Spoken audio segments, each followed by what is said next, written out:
celebrating its 10th season as the world's leader in motorsports coverage, presents Speed World. Tonight, live from Bristol International Raceway in Tennessee, the Busch 500. Always an enthusiastic crowd here at Bristol, and despite the fact that it poured down rain about an hour ago, they're filing in. Not a single seat available for tonight's Winston Cup event. Good evening, everybody. I'm Bob Jenkins, and welcome to Bristol International Raceway. It's always been a tremendous racetrack, just a little over 1/2 mile in length, but a lot of banking on the turns, and it was completely repaved last April before the spring race, and has been completely repaved again. It's a lot different track, Benny Parsons, than we were on last week at Michigan. Bob Jenkins, last week we're in Michigan. We talked about they could run 3 abreast in the corners, 4 abreast down the straightaway, but now we come to Bristol. You just saw them, folks, side by side, rubbing sheet metal, trying to get by. And look, last night, 3 laps to go. Mark Martin and Davey Allison in a Busch Grand National race get together. We're going to see lots more of that tonight, believe me. With more on the racetrack, let's go to turn number 1, where Jack Arute is stationed. Jack?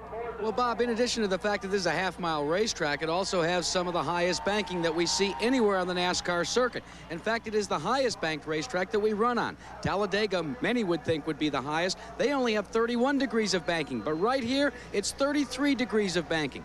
Now, they tour this racetrack in about 16.5 seconds. So what happens there is that when it happens very quickly. Now, there's been a problem as well throughout the course of practice and qualifying. The track has come apart a bit. But with the rain, many of the drivers think that maybe that might let the second groove, so to speak, come in today because it's washed off a lot of the rubber and cooled the racetrack down considerably. But we'll only know at about 20 or 30 laps into the race whether that second groove begins to come into play.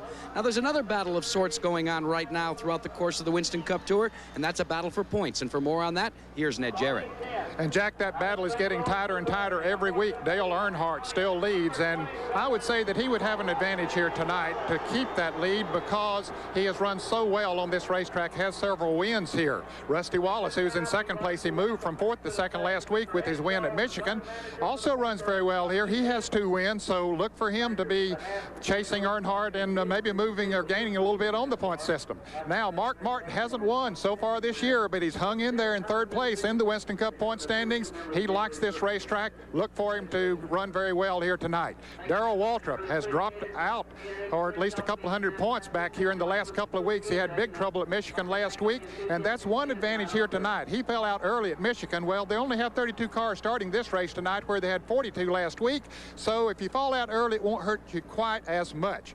Waltrip likes this racetrack too. Now, Davey Allison has moved into the top 5 as a result of a good finish last week, and he certainly has a chance at this championship.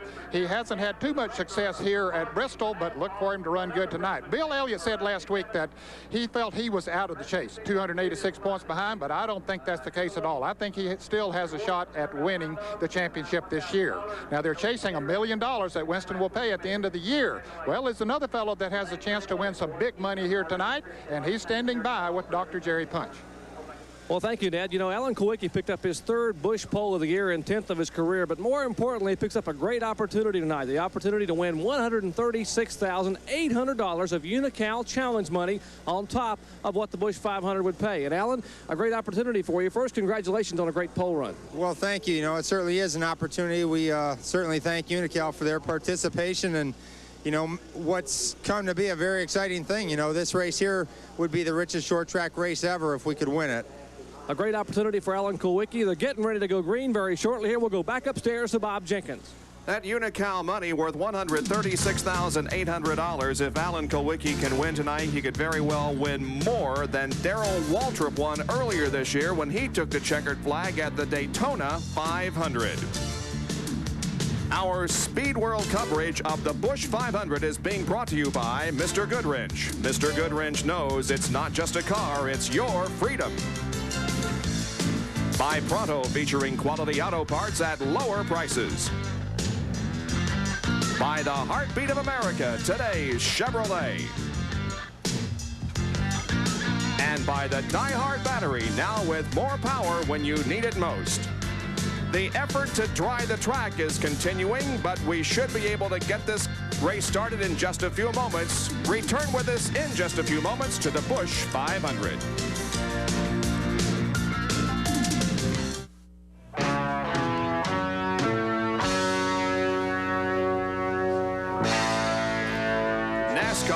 Winston Cup racing tonight from Bristol, Tennessee, and the Busch 500.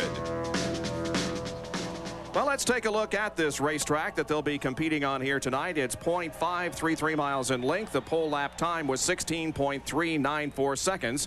And the speed 117.043 miles an hour, banking 36 degrees, will go 500 laps. And as we indicated, the track has been completely repaved this summer. Now let's take a look at the starting lineup for tonight's race. On the pole in car number 7, the Xerox Antifreeze Ford from Greenfield, Wisconsin, is Alan Kulwicki. Outside, row number 1 from Chemung, New York, and the number 5 Levi Garrett Chevrolet is Jeff Bodine. Starting in 3rd position will be his brother Brett Bodine in the Motorcraft Ford, car number 15.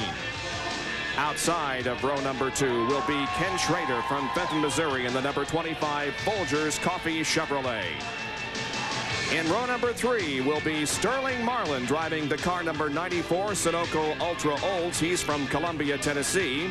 And beginning from 6th position will be Ricky Rudd from Chesapeake, Virginia, in the Quaker State Buick, car number 26.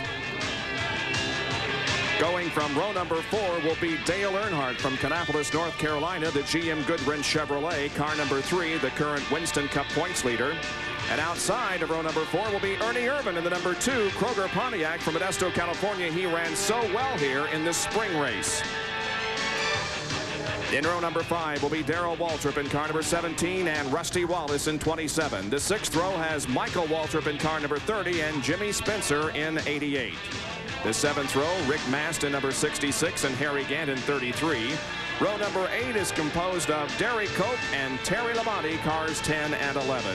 The 9th row, Phil Parsons in 55 and Rick Wilson in number 4. And take a look now at the rest of the starting lineup. 32 cars will start this event. The qualifying speed turned in by Alan Kulwicki, 117.043 miles an hour, was a new qualifying record for this event. Now, in addition to those who made the field, here are the ones that missed the starting lineup. Richard Petty was not fast enough.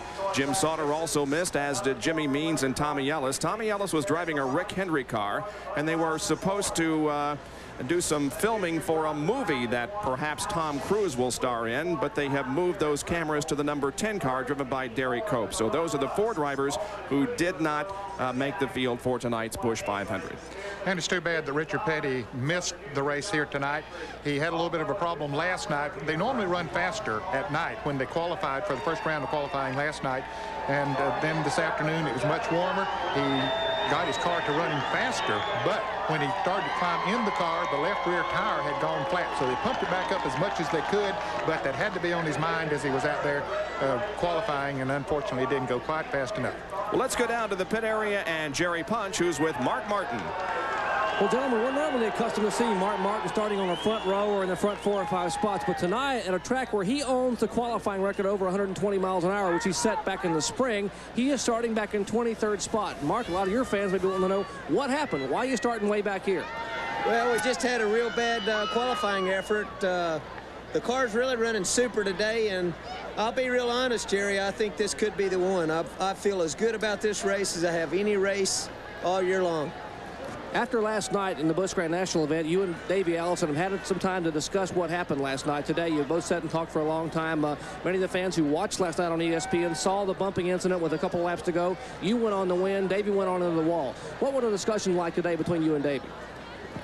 Well, you know, I'd really rather not get into it other than, you know, I just didn't feel like it was my fault, and Davey was pretty upset about it last night. And, you know, I think today we've looked at it, and he didn't know that I was beside him and moved up, and I didn't have any choice but either go into the grandstands or hit the brakes, and it was 3 laps to go, and you know, I couldn't back off then.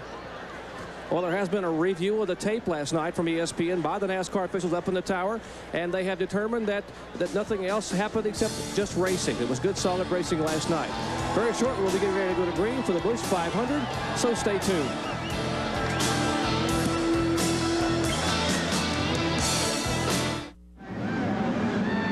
back at Bristol International Raceway. There you can see the chances that Alan Kulwicki has in winning the race tonight. In 57 events, 13 have been won from the pole position.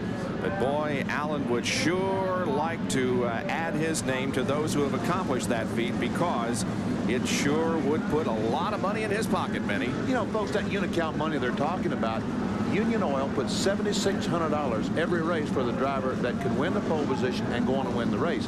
Now then, if the driver doesn't win the race, it carries over to the next race. We haven't had a winner since Rockingham back in the spring when Rusty Wallace picked up $15,200. Now, if Alan Kulwicki tonight should not win the race, next week, folks, at Darlington, South Carolina, the winner could pick up a bonus of $144,400. So lots of money for the pole winner if he can go on and win the race. Brad Bodine, driving the number 15 Motorcraft Ford, had an excellent qualifying effort yesterday and will start from 3rd position. He felt he had a shot at the pole, but and came very close to it. I think this is Brad's best start in Western Cup competition. This afternoon, in the last practice session, he was the fastest car that we clocked on the racetrack, and he is very high on his chances of winning his first ever Western Cup race. Derek Cope will begin in car number 10 this evening, and he will go from 15 starting position. And again, he has some cameras mounted in his car, and the footage will hopefully be used for a racing movie that may be produced sometime this winter. And Derek Colby just seems to be getting better and better for him in that Pure Later Pontiac, because last week we saw him at MIS. He had a super run going, and this week came back, qualified 15th. So, hey, who knows? Might be good things for Derek Cope tonight. Little tiny camera is located at the front and the rear of that car. There's Mark Martin. We just talked to him a few minutes ago, and boy, he has some high hopes of pulling off another victory here tonight, as he did last night. Well, starting in 23rd position, he has his work cut out for him. There's no doubt about that. But his car was working well this afternoon in practice, and he just might be able to do it.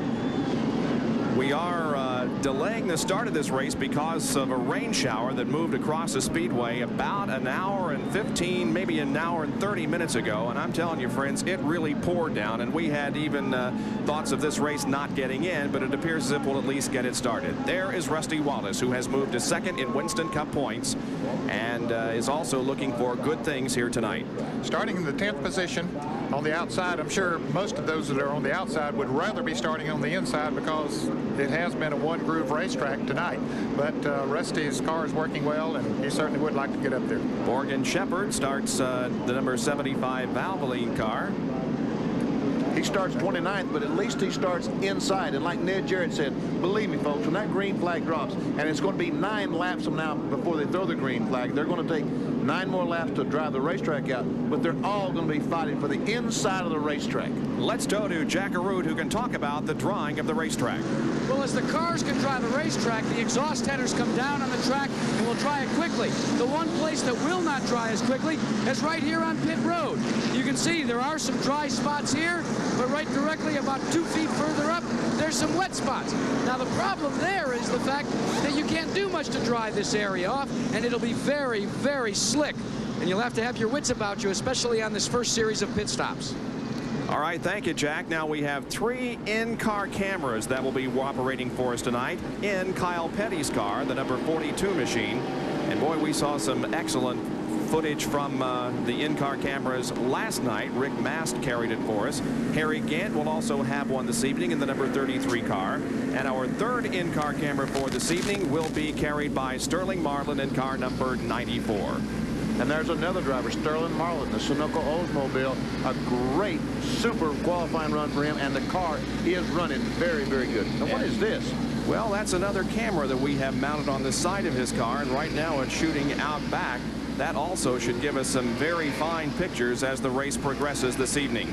Again, we are running under caution here for 10 laps, making sure the track is completely dry before we go green in the Busch 500.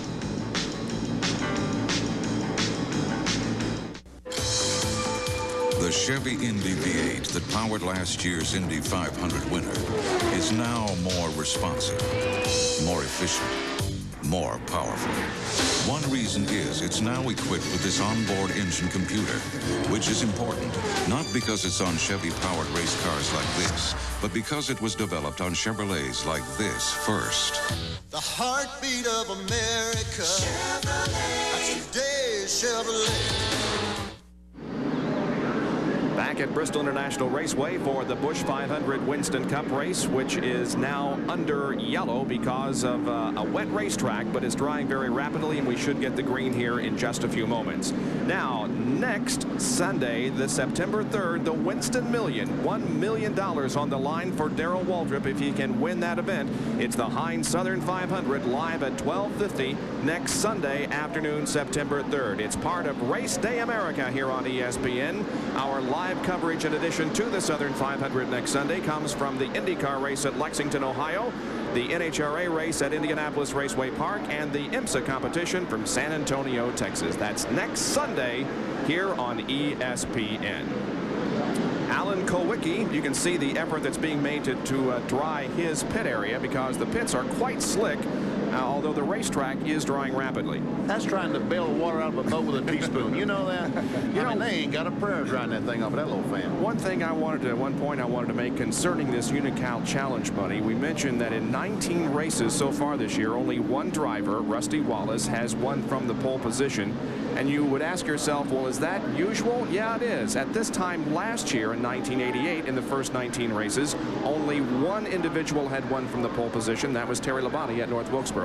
These Unocal people probably did a lot of research in finding out exactly how many times that happens over the course of a year. Yeah, they knew what was going on. I think NASCAR is looking for a rabbit to go out and sort of check the track, and I thought Dale Earnhardt was going to be it, but now the cars are coming back down pit road, or at least a portion of them are, to try to dry pit road. That's the reason they're coming down pit road. They've been out on the racetrack trying to dry that. Alan Kulwicki stayed out on the racetrack, but everybody else coming down pit road. Let's go to Jerry Punch on pit road. Well, gentlemen, a lot of conversation between the drivers and crews as the field passes behind me along pit road. They're trying to dry pit road. About an hour ago, while it was still pouring down rain here, many of the drivers were in the driver's lounge, just about 30 feet away from where I'm standing, and having a little bit of a skull section. Darrell Waltrip was sort of holding court, as what they were discussing was this: the fact that with the rain washing all the rubber off the brand new asphalt, the little pebbles of track that are coming up are going to be cutting the tires pretty severely. And as they cut the tires, there's going to be a lot of concern about drivers changing tires, keeping fresh rubber on the cars. So early on, when they make pit stops, they may change all 4 tires. And when the race goes to green, gentlemen, upstairs, there's going to be some kind of scramble for that bottom groove on the racetrack, because that's the only place there may be any rubber at all left. So watch it when they drop the green flag. It's going to be unbelievable. Gentlemen? Jerry Punch, let me tell you something. When they have those skull sessions in the driver's lounges, Darrell Waltrip usually holds court. Doesn't he, Ned? Yeah, he does. That's the truth. And I'll tell you another fellow that's held court around Winston Cup racing for a long time, Benny Parsons, that we want to say hello to. Hoss Ellington, a longtime car owner, former driver, has been in the hospital all week, very critically ill, but we're happy to report that he's coming along okay, and want to say hello to Hoss down in New Hanover Hospital in Wilmington, North Carolina. Buddy, we'll look forward to having you back at the racetrack before too long. And our best to Hoss Ellington in his recuperation. Well, we're back on the short tracks in Winston Cup competition now for a while. At Bristol earlier this year, Rusty Wallace was the winner. At North Wilkesboro in the spring short track season, the win went to Dale Earnhardt. Darrell Waltrip won at Martinsville earlier this year, and Rusty Wallace was the winner at Richmond. So you can see that Rusty won 2 out of the 4 short track races earlier this year. This is the first time that I've ever seen them, fellas, come down pit road during these laps to dry pit road. That is me too, but I think it's a good idea. It's a super idea, and I don't know why we haven't thought of this before, because the racetrack is basically dry. The tremendous banks here at Bristol, the 35-degree banks, all the water runs down, and it's not a great chore to dry those out. But pit road, being as flat as it is very hard to dry. And I tell you what, it's exciting when these cars make a pit stop. Number one, they can't stop. And number two, once they get through with their pit stop, they can't get started again, because these tires are bald. They have slicks. They have exactly no tread on them, and just almost impossible to get traction. We have not started counting the laps yet. We will run 10 under the caution when the green comes out, or the green and yellow comes out. It hasn't yet. The effort to drive the track and the pit area are continuing.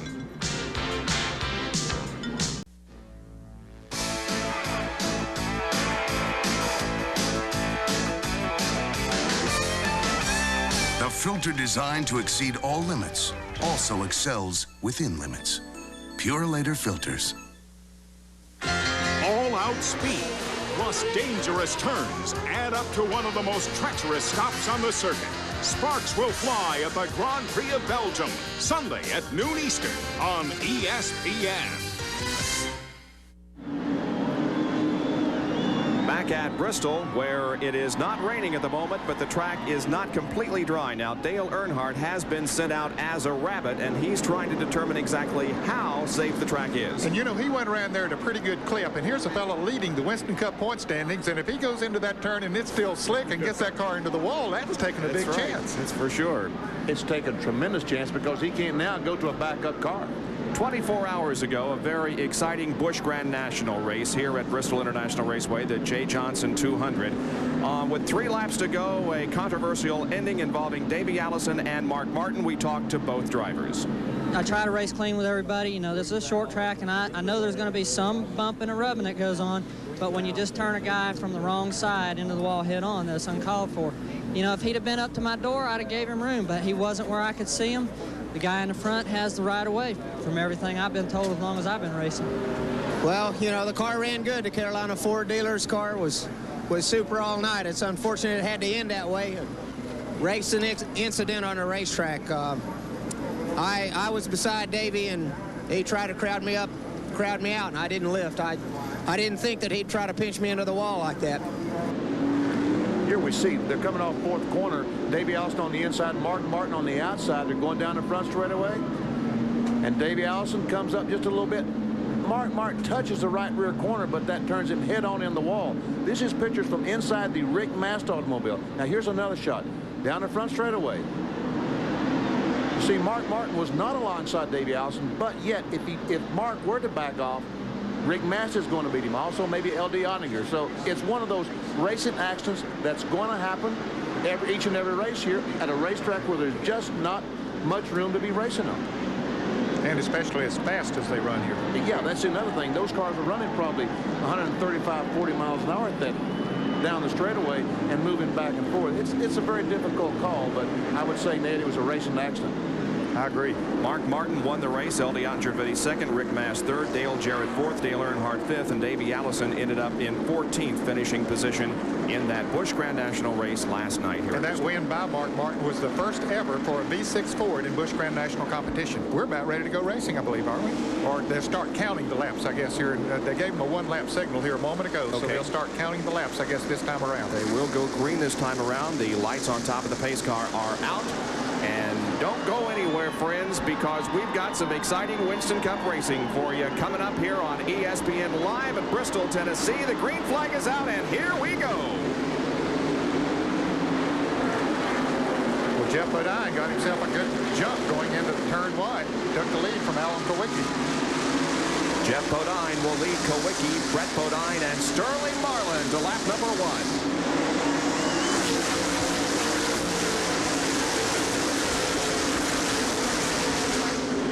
Everybody through the first lap okay in single file formation, except for a few cars caught on the high side of the back of the pack, but up front they're single file. Yeah, it looked to me like Alan Kowicki spun the tires when he tried to accelerate and was not able to get his car moving because Bodine shot out in front of him. Here's the side-by-side action we talked about at the back of the pack. That's Greg Sachs on the outside in the orange and yellow number 48 car, and Kyle Petty in number 42 below, and Morgan Shepherd there in car 75. Morgan was on the outside, but he knew that wasn't the place to be, so he got down on the inside. And Greg Sachs is trying desperately to get down there, but can't. Now he is in front of Neil Bonnet, and they touch slightly as we're inside Kyle Petty's car. And all that action we were seeing was right behind him as he follows Dick Trickle.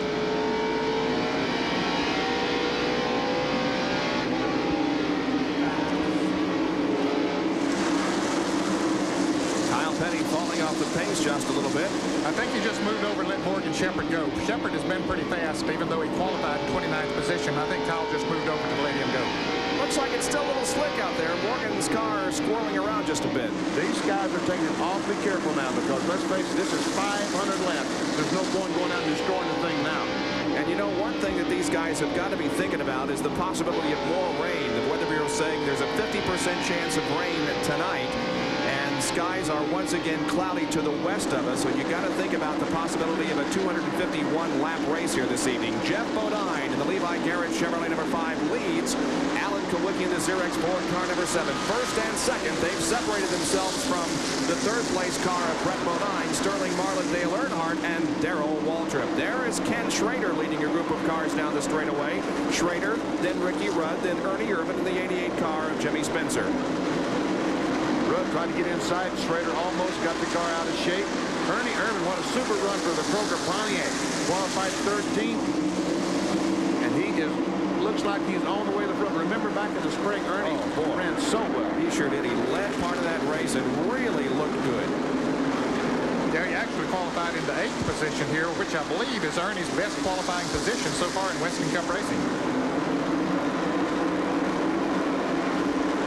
Number 15 car of Brett Bodine is in 3rd, followed by Sterling Marlin in 94, and then Dale Earnhardt in number 3. You're watching 3rd, 4th, and 5th right now, as 1st and 2nd, Bodine and Alan Kawicki are pulling away from everyone. Now we're inside Sterling Marlin's car, as he's right behind Brett Bodine in the Motorcraft Ford.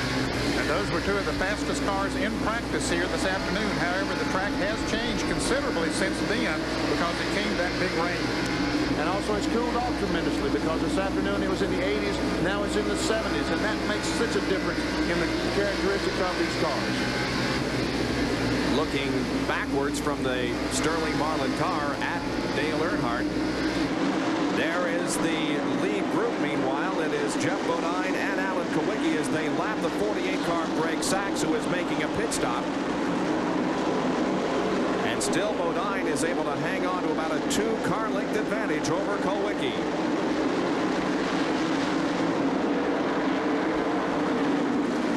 Ken Schrader is having problems, it would appear, as he's lost several positions in the last few laps. The number 25 car of Schrader now is just ahead of Rick Mast and Harry Gant. We saw him just a moment ago in front of the 26 car when Ricky got by and got the inside position on him. The whole string went by. This is him inside Harry Gant, Skull Bandit. Up behind Rick Mast, that's Rick Mast of Food City Chevrolet, number 66. Look, Rick looks on the inside of Schrader. He's trying to go by. And it looks like that Harry Gant's car is smoking. I don't know whether it's tire smoking or what. Let's go down to Jack Arute with a report on pit road. Well, this is one that we haven't heard in a long time. The reason Ken Schrader is backing up is his windshield is fogged up. He can't see. And that's due to the humidity and the rain and having started this race in the wet. Well, there's all kinds of things that can slow your progress down, and that's one we haven't heard of recently. Now here is a good 3-car battle. Brett Bodine, Dale Earnhardt on the high side, and Darrell Waltrip. And Dale Earnhardt moves into the 4th spot. Hey, they're making that pass on the outside, too. What about the Winston Cup winner with $1 million to win the championship? He's the first car we've seen pass on the outside.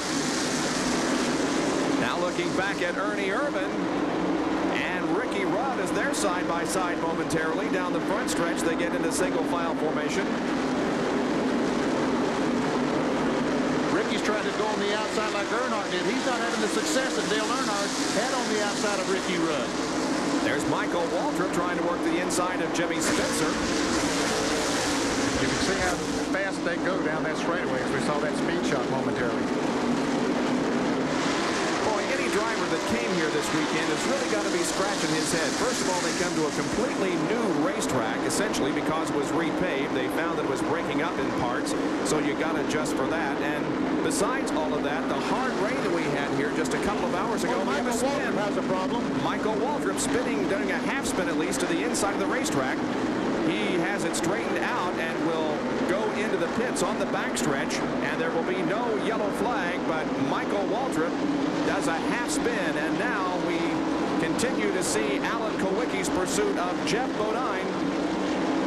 Looks like Michael Waltrip drove through the pits on the backstretch and is still out there on the racetrack. Yeah, he's pitting on the front stretch, so that's the way he was headed when after his spin. Let's watch it again as he tries to get down on the inside of Jimmy Spencer. They touch, and Michael goes all the way around, and he was headed down pit road on the backstretch when he got it straightened out. So he went down. He is now 1 lap down. Boy, Jimmy Spencer also lost it too, didn't he? Well, I tell you, Spencer did a heck of a job saving that car.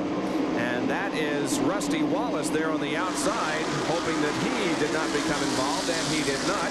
Meanwhile, still up front, we have Bodine and Alan Kowicki going at it. And Kowicki, coming off the 4th corner, tries to get to the inside of Bodine. Let's see how things shake out going into turns 1 and 2, side by side. If there aren't 2 grooves, or if there weren't 2 grooves, there are now. Whoa, that was so close. Kowicki had position on him, but just could not get by. Oh, what a great pass that was, or attempted pass. So Alan Kowicki can't find the way around Jeff Bodine as the battle up front continues. 26 laps have been completed here in this 500 lapper at Bristol, and Jeff Bodine has led all the way so far. He got a good jump on the start of the race, and of course out front is the place to be. As we mentioned several times, it's going to be very difficult to pass here tonight, although we have seen some passing, but when 2 cars are as equal as those 2 are, it's awfully difficult for the others to slip around. And we're going to see some lapping being done here in the next few laps, as now the number 3 car of Dale Earnhardt has caught the 94 of Sterling Marlin. This is her 3rd spot, and Dale Earnhardt's car is running very well. He goes to the inside of Marlin in turn 3 and just blows right around. Yes, he does. Well, I'll tell you, Marlin was running very strong this afternoon in practice, but Earnhardt running better here tonight. And now, as we indicated, the leaders are approaching the slower traffic and beginning the lapping process. The number 57 car of Hut Strickland will be the first to be passed, and he apparently is smoking just a little bit. Some smoke seen from that race car. Michael Waltrip is staying right there without. He's trying to get his lap back, because if he can get in front of these fellas and the caution flag were to come out, he can make up a whole half mile. Hut Strickland, meanwhile, don't want to lose that lap. Ooh, that is coming. Well, Strickland is lapped by Jeff Bodine, and now here comes Alan Kowicki, and the smoke is more obvious from Hut Strickland's car. But look at Dale Earnhardt, who has caught both Bodine and Alan Kowicki. Boy, he has come from back in the pack. Well, he started in 7th position and has picked them off one at a time and has run down those front 2 who had pulled away for a little while. We're looking at Dale Earnhardt and Hut Strickland on the left through the vantage point of Sterling Marlin.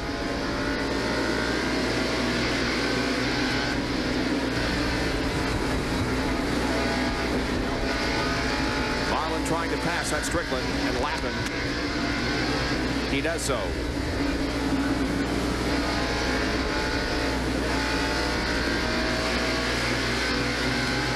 There's our camera mounted on the right side of the car, and you can see how close they come to that outer wall when they come off the corners and down the stretch. 1st, 2nd, and 3rd. Michael Waltrip also in there, but he's a lap car. Jeff Bodine, Alan Kowicki, then Michael Waltrip, and Dale Earnhardt. I tell you what, that Michael Waltrip and that Country Town Pontiac is running extremely well. He had a problem just a moment ago, but he is really, oh my goodness gracious, look at this. Now that is quite a battle. It's about a dozen cars and got about 3 pair of them running side by side. They are really doing some racing. Bobby Hillen, Mark Martin, car number 6. The 42 machine is Kyle Petty. Then comes Phil Parsons. Larry Pearson is in this battle, as is the 83 car of Joe Ruttman. Of course, the 48 is Greg Sachs, who is being passed on the outside of the racetrack. And we're inside Kyle Petty's car.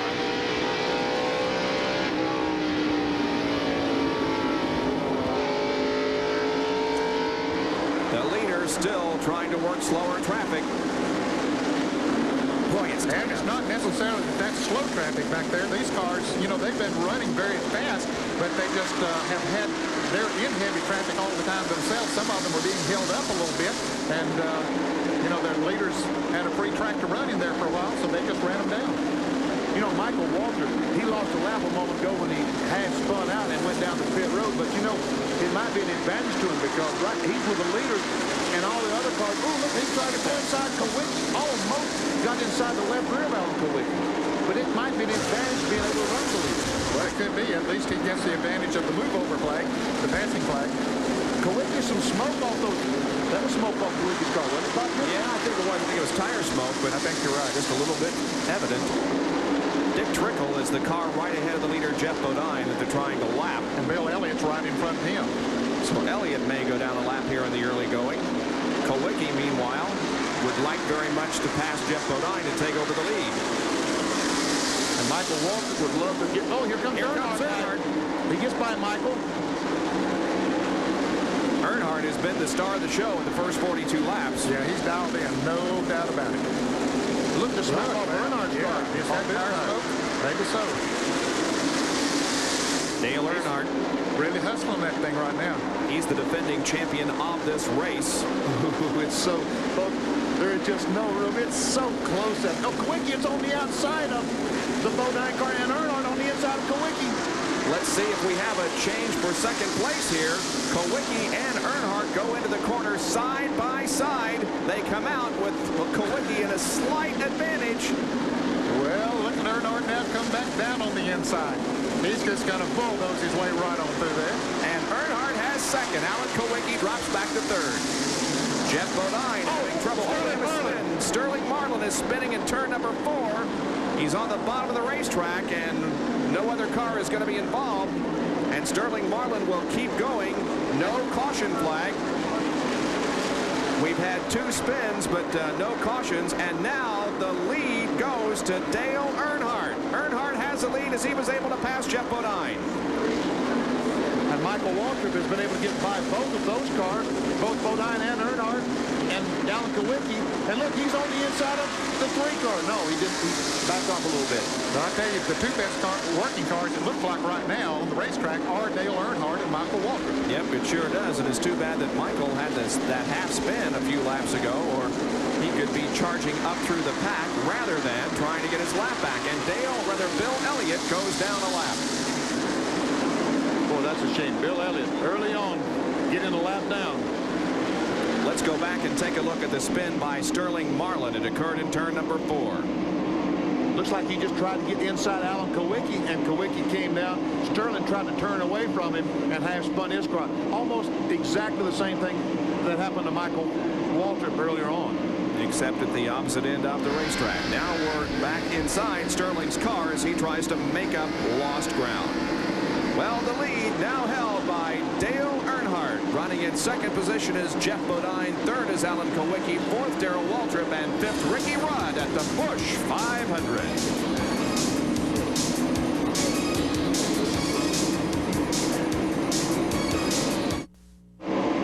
Well, you short track fans have a real thrill coming up as 3 of the next 5 races in Winston Cup competition are on the short tracks. Of course, we have the Southern 500 coming up next weekend for darting. Oh, and Michael Waltrip is into the wall this time. And Joe Ruttman hits him. As Michael slid down the banking, Joe Ruttman just had no place to go. And here's the race to the line. And Earnhardt.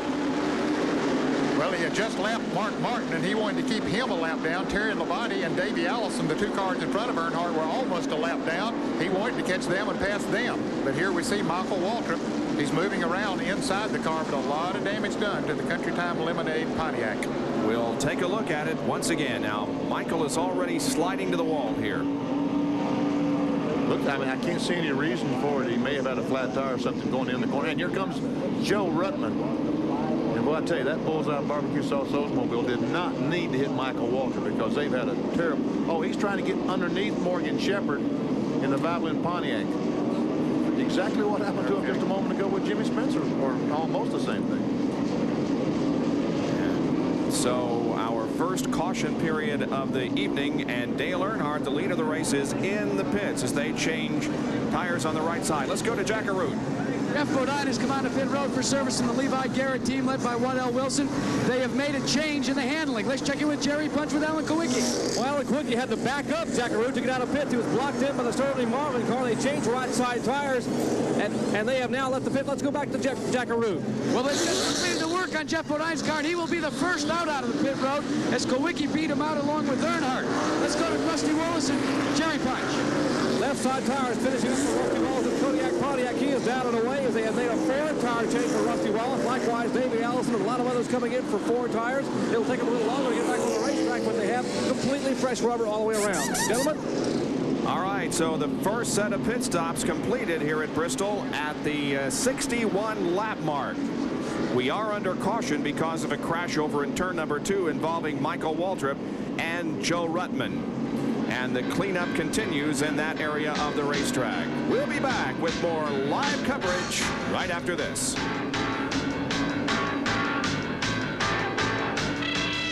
Michael Waltrip's car is on the back of a tow truck being taken down the backstretch pits. Now let's take a look at the top 10 as we have them at the moment. It's Dale Earnhardt leading with Alan Kulwicki second, Jeff Bodine third, Ricky Rudd fourth, Darrell Waltrip running in 5th position. Then 6 through 10, Jimmy Spencer, Brett Bodine, Rusty Wallace, Ken Schrader, and Terry Labonte. Once again, we'll show you the crash that has caused our first caution of the evening. There we see Earnhardt go by our leader, Michael Waltrip, the yellow car. Country Time sponsor was trying to get underneath Morgan Shepherd to pass him. Tried to turn away from him when Morgan came down the racetrack, spun, and Joe Ruttman, the red and white car, comes along and runs into the side of Michael Waltrip. Here's the shot from inside of Kyle Petty's car down the right front. We see Michael on the inside of the yellow car, and around he goes. Back end just breaks loose as he goes into turn 1. Into the wall he goes, then comes back down into Joe Ruttman as Kyle Petty goes on by, and we're about to go back to green. We'll go green on lap number 64. That's Kyle Petty in car number 42 that leads them down, but the leader of the race is Dale Earnhardt, and the green flag is out once again. Look at Earnhardt go by Kyle Petty. He is hooked up, and he is really hooked up going somewhere tonight. Inside Kyle Petty's car once again. Now looking to the back class at Alan Kulwicki and Mark Martin and Jeff Bodine. A lot of scrambling going on back in the field. There is the number 6 car of Mark Martin, but he is a lap down. Look at the scramble for positions here. Included in that group, Dave Marcus in 71, Bobby Hillen, Morgan Shepherd, Ricky Rudd in 26, and Darrell Waltrip in 17. It'd be easier to read the lineup than it would be to try to tell all the cars in that pack of automobiles. Dick Trickle also there in 84, and Jimmy Spencer in 88. And you know, they're able to run side by side pretty good around here, so that second group is working better tonight than it did last night.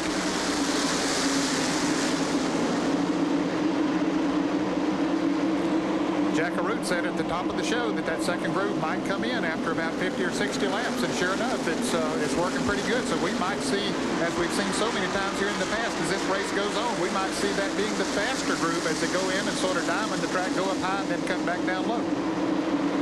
Well, let's go to Jack Arute, who has caught up with Michael Waltrip. Well, first of all, Michael, are you all right? Yeah, I'm fine. I wish I could say the same for the Country Time Post Cereals Pontiac. It's tore up pretty bad. Now, what happened? What happened out there? Well, Jackie, I guess it's a case of a young kid with a fast car, and I just tried too hard and made a mistake and paid for it. I hate it happened for the guys that work on the car. They did a super job getting that car ready, and we could have raced them tonight. It makes me sad. What about the adrenaline rush? It was very frustrating when you spun with Spencer, and then to come back and run with the leaders, it would maybe stand to reason that you would get all pumped up. I just overdid it. That's all there was to it. I got in underneath Morgan, just like I did Spencer, only this time I wasn't as fortunate as I was the first time. Well, Jerry Punch is with the wounded Country Time Lemonade car, and Jerry, the Lemonade Brigade is still working on it. Indeed they are, Jack Arute. In fact, you better send Michael Waltrip on back down here. They're ready for it. Time to hustle on down because they're going to try to squeeze a little more lemonade out of this Pontiac. What's left of this brand new Pontiac? Mike Beam and the crew are scurrying over this car, trying to put it back together. The entire front seat lever is missing. The windshield being replaced. The rear of the car being tipped away. They are going to put this guy back in the race. He is currently 19th in the point standings, and they will just not say no. They will not give up. So Michael Waltrip will have some more laps here tonight. Gentlemen. Well, if I were a car owner, I would want my driver to say exactly what Michael Waltrip did if he did make a mistake. I think it speaks well for Michael Waltrip to say that, yeah, it was my fault. Yeah, I agree with you 100%. I'll tell you, pure honesty will get you a long way, and that's great. Look at Mark Martin. Now, he told one of our reporters early on in the race that he felt like he had one of the best cars here. But yet he was lapped early on and said, well, he didn't have a very good car. Look, he has passed Alan Kulwicki. He has caught Dale Earnhardt and is trying desperately to get his lap back. So he just might have one of those cars tonight. There are 16 cars on the lead lap, and Mark Martin is running in 17th. Our question to Dale Earnhardt, do you think the rest of the schedule favors you? Well, I hope it is. I hope it favors us. You know, Rusty runs good these tracks too, and you just got to do everything right. We really goofed up at Michigan, and I think it got everybody's attention. It might have been a good omen that happened. Everybody buckle down and go to work real hard. Well, I think it got their attention, don't you? He's got mine right now, I'll tell you that, the way that car is running. But Mark Martin just passed him and got back in the lead lap. So there are 17 cars now still in the lead lap, and Dale Earnhardt is the leader of the race. Came into this event 82 points ahead of Rusty Wallace, who is second in the Winston Cup battle. At the moment, Dale Earnhardt is just running away from everybody else, with the possible exception of Mark Martin, as he has put about a half a straightaway advantage on second place Alan Kulwicki. And then about 9 or 10 car lengths behind Kulwicki is Jeff Bodine, who is running in third spot. We'll be back with more live coverage from northeastern Tennessee, Bristol International Raceway, right after this.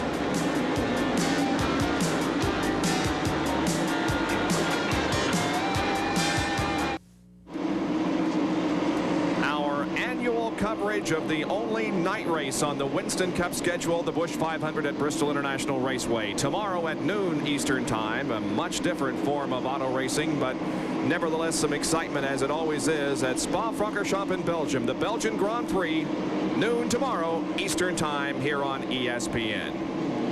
Well, we're watching a lot of battles on the racetrack. Here is Morgan Shepherd in 75. The number 27 car is Rusty Wallace. 42 is Kyle Petty, as they slug it out for position. Right behind them is Brett Bodine, who we expected to run very strong here tonight, but so far he hasn't shown what we thought he would do. Here's Morgan Shepherd moving around Kyle Petty. 3 Pontiacs running together.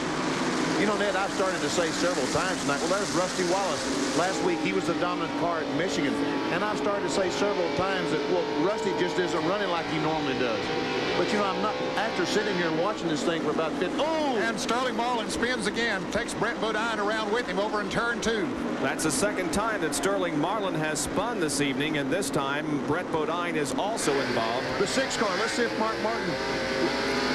Yellow flag is out. And Mark Martin trying to race Dale Earnhardt back to the start-finish line, and he's going to beat him back there, so he will stay in the lead lap. Earnhardt was about to put him a lap down before this happened. So a real break for Mark Martin, as Brett Bodine's Motorcraft Ford is sideways at the entrance to the backstretch. We'll replay what happened. Well, here we see the blue car of Marlin down on the inside. That's Brett Bodine on the outside, and they come together. And both of them spinning around. Ken Schrader in the red car going by on the outside. So does Terry Labonte. And here goes Phil Parsons, car number 55. Ernie Irvin, Davey Allison, Dale Jarrett, and Neil Bonnet. You know, it looked to me like that Sterling Marlin went down in turn 1. Okay, there's the fellow that's waving the green flag, means that pit road is open. Let's see if all the guys are going to... No, they're all staying on the racetrack. What's the... I've never seen this before. Well, evidently they checked it out, their tires. It hasn't been that long since they were in. Earnhardt's certainly happy with the set of tires he has on his race car, and so he decided to stay out there and keep the track position, I guess. And when he stayed out there, about everybody else had to. You know, but I started to say just a moment ago that it looked like that Sterling Marlin may have hooked, as we see Mark Martin and Sterling Marlin both come into pits, might have hooked the apron with the left front tire and got his car going sideways. And when he tried to correct it, he went up the racetrack, and Brett Bodine was there. As we see Mark Martin changing the right side on that Stroh's light forward. Making a chassis adjustment as well, the man that's standing up. is making a chassis adjustment on that car. And Benny, he's turning to the left. That means that he is putting some weight. He's taking weight off the right rear, putting it on the left rear. So the car must have been a little bit loose with him. A little bit too loose, exactly right. That was the adjustment they were making. They're changing 4 tires. And you'd say, why didn't any of the other cars stop? I'll get it out in a minute, Bob, don't worry about it. Why didn't the rest of them stop and change tires? Martin didn't have anything to lose because he's the rear of the field. Absolutely. And here is a in-car angle from Sterling Marlin's car, and Brett Bodine going sideways. And of course, Sterling going sideways too, yeah.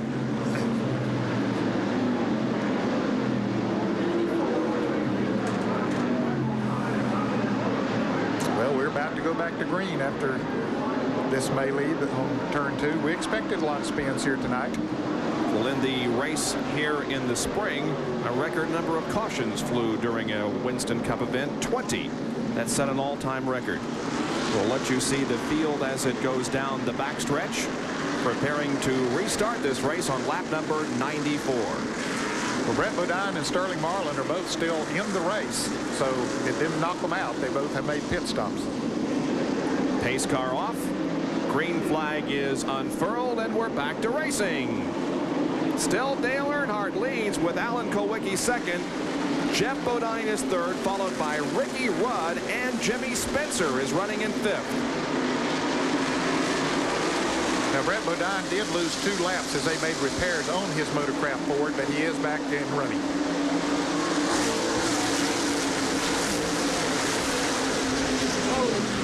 And we have a spin involving Sterling Marlin once again, this time on the front stretch. Somebody's laying down some fluid, or was during that little melee. Well, no yellow yet, but Sterling Marlin having problems getting his car to going. Now he does. He's down off of the racing surface, so the yellow is coming out now.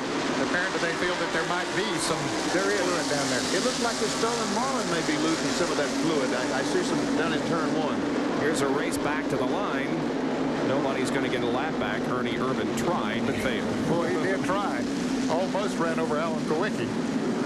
Well, we'll replay it again and watch Sterling Marlin's troubles here on the front stretch. You know, it looked like he just loses control. Apparently something coming out from under his own car that caused it to break traction. It does, because if the camera stays with it as he drives away, I think we'll see. Well, the camera didn't stay with it, but there is like oil or water or something when Sterling Marlin drove away. I think I saw some fluid coming out of the 57 car of Hunt Strickland. I don't know what it was, but I think there was some fluid coming out of that car. Anyway, the track officials and the track maintenance crew are in the area of the racetrack in turn 1, putting down some oil dry. Okay, here is the field as it comes by. Of course, that's Dale Earnhardt leading the group, Alan Kulwicki, then Ernie Irvin, Jeff Bodine, Dave Marcus, Bobby Hillen, Ricky Rudd, Jimmy Spencer, Darrell Waltrip, Rusty Wallace, Rick Mast, Ken Schrader, Dale Jarrett, Neil Bonney, Larry Pearson, Dick Trickle, Morgan Shepherd. I don't know. Rick Wilson with the yellow car. Harry Gant was back there. He's still in the lead lap. There's Kyle Petty, car number 42, the 57 car of Hunt Strickland, and the number 10 car of Derek Cope, who has just made a pit stop. Well, we missed Davey Allison, who's between Morgan Shepherd and Rick Wilson. We also missed Phil Parsons, who's between Rick Wilson and Harry Gant. And Terry Labonte and Mark Martin are in the pits, along with Brett Bodine. And Sterling Marlin is back out on the racetrack, so I guess it wasn't him. But you see that they put some oil dry where I was looking. I guess it's just coincidence that he drove away from that spot. Now we're inside Sterling Marlin's car once again for the restart just a few minutes ago. See if we can determine what happened. That's Harry Gant in the Skoll car number 33, right in front of Sterling Marlin. A lot of shuffling going on up in front of him. We see Phil Parsons' car up there as he gets in line. Oh, somebody hit it from the back. Sure did. Yep, somebody bumped him from the back. Yep. So that explains Sterling's loss of control on that particular incident. That's Hunt Strickland going by there to the inside.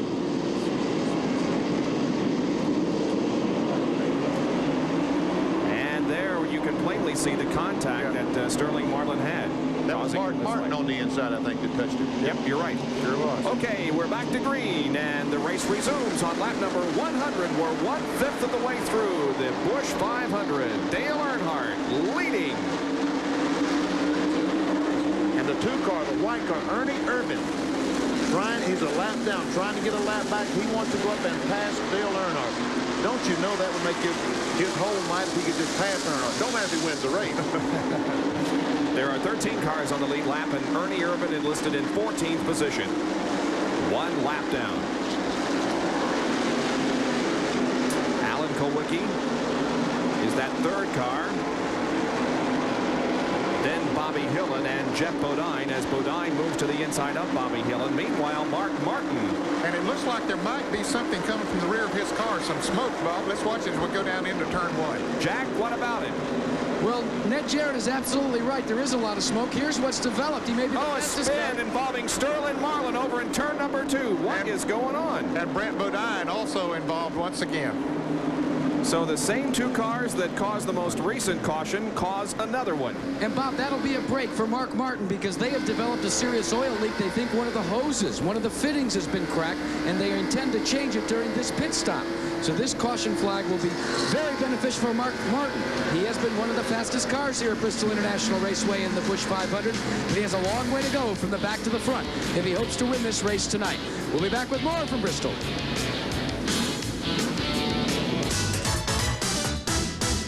Track Facts are brought to you by Quaker State Motor Oil. The big Q stands for quality. Always has, always will. Today in NASCAR racing, there's a constant communication between the crew chief and the driver. Here's how it's accomplished. The crew chief wears a radio on his side. When he wants to talk to the driver, he pushes on a button on his headset. The signal goes out from this antenna to an antenna mounted on the roof of the race car. Comes down through a radio inside the driver's compartment to these earplugs that are actually placed inside the driver's ear, so there's no background noise. Now when the driver wants to talk to the crew, he pushes the button on the steering wheel. The signal comes up from the same radio out the same antenna on the roof. Crew chief receives it on his radio and hears it through these headphones.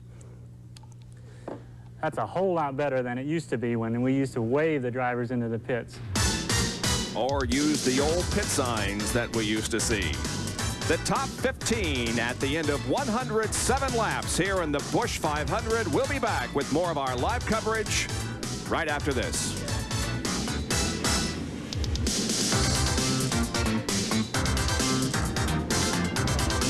Here at Bristol, and Dale Earnhardt continues his domination of this race. Now that green car there to the inside, that's Ricky Rudd, and he apparently had a flat tire when the green came in for a pit stop and lost 2 laps. Yes, he did. It was unfortunate. Ricky was running up there in the top 5, but had a flat tire, had to go in to make a pit stop, and went 2 laps down.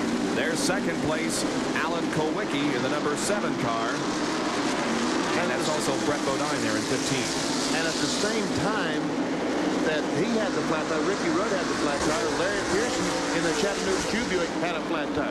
Let's go to Jack Arute and explain why that Rudd had the problem. Remember we told you about the track coming up and little pebbles and cutting the tires? Right there, the Goodyear tire engineers have determined that's what's befallen Ricky Rudd. He came in, changed his tire, but it dropped him out of the top 10. Let's check in with Sterling Marlin, who's with Jerry Punch. Well, Jack Sterling is still sitting in the Sunoco Oldsmobile trying to get the car fixed. Let's check in with Sterling. Sterling, what's the problem with the car? What's wrong? It looks like it's one of those nights, you know, tried to be nice to Alan and got up under him and he cut out and, you know, spun the car out. Got under Brett, he cut out, spun us both out, and I had a flat the last time and motion on the inside, and he just took me out. You know, I don't know what the deal is. It's been an exciting 100 laps for Sterling Marlin. He's going to try to get back out and pick up some more Winston Cup points. Gentlemen. Well, he's provided some action for us in the first 1/5 of this race. Now we're picking up on some battles going on.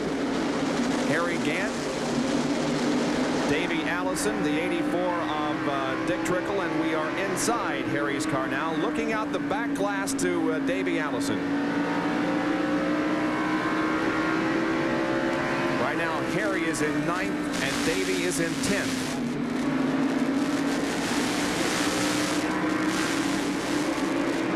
The 88 car of Jimmy Spencer having a great run. That's Buddy Baker's car, and he's to 4th. And that's been the progress so far this evening. Started 12th, moved to 6th, moved to 5th at the end of 100 laps, and now he's 4th at the end of 120. I talked to Buddy Baker this week, and he is really high on Jimmy Spencer. Ooh, Spencer almost loses it as we watch him come over the 4th corner. He's awfully high on Spencer. He thinks that he's going to be a Class A Winston Cup race car driver. And you know, this car here last spring, it was not under the controls of Jimmy Spencer. It was being driven by Greg Saxon, but it was the event lap leader. So the car and the racetrack have something going here. Evidently, the Briscoe team does have an awfully good setup for the Bristol International Raceway. And right behind Jimmy Spencer is the 2-car of Ernie Irvin. We've already talked about how well he performed in the April race. Ernie and Jimmy Spencer got together just a little bit coming off turn 4. Spencer's car wiggled. He was able to save it.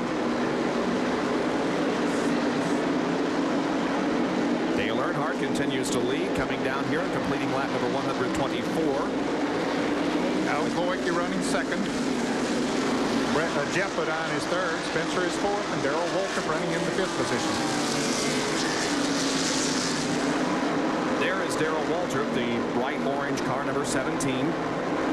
Rusty Wallace not too far behind. He would be the 6th place car. Morgan Shepherd is a lap down in car number 75. So is Bobby Hillen in car number 8. They are using a much wider groove up there in turns 1 and 2. There Waltrip moves around. Bobby Hill and Morgan Shepherd moves down on the inside. Rusty Wallace looking for a place to go. What you start saying, Bob, they're using a much higher line than they did last night in the Busch Grand National. That's because these cars are a little bit heavier, about 300 pounds heavier, and they just have to move up the racetrack. The weight will not, the tires will not let them stay on the bottom of the racetrack as well as the Busch Grand National cars. Plus the fact that once they've run up there a little bit, you know, they get that newness worn off of the racing surface, so they get a little better traction up there than the cars were last night. We've got trouble down in turn 1. Oh, we got a big crash down in turn number 2. Davey Allison involved, so is Derek Cope and Mark Martin. 3 cars involved in this incident in turn number 2. And there is Davey Allison's car that's in the middle of the racetrack. There you can see that Mark Martin has already gotten the car headed in the right direction and is moving away, but he was involved, and so was Derek Cope. And Dick Trickle. Dick Trickle is sitting at the end of the pit wall over there, isn't he? Is that a fire? What is that? There's a lot of smoke coming. There's the Dick Trickle car down on the inside at the end of pit road on the backstretch. So there were at least 4 cars involved in that crash. It looked like we'll take a look in a moment, but maybe Davey Allison and Mark Martin might have gotten together there going into that turn. There was a lot of traffic that was very, very heavy back there. Davey's car appeared to be a little bit loose. Something's going on in the rear. Is that a fire in the rear, or is that steam from the overflow coming out of that automobile? Well, there's Davey coming out of the car. Thank goodness that he's okay. Now we're concerned with Dick Trickle, who has not exited his car yet. Dale Earnhardt, the leader, is in for a pit stop, and Jack Arute will call this stop. No. Well, I guess he isn't there, so we'll call it for you. The Richard Childress and Kirk Shelmerdine crew going to work on the right side of the car. Now, Jerry Punch is in Alan Kulwicki's pit.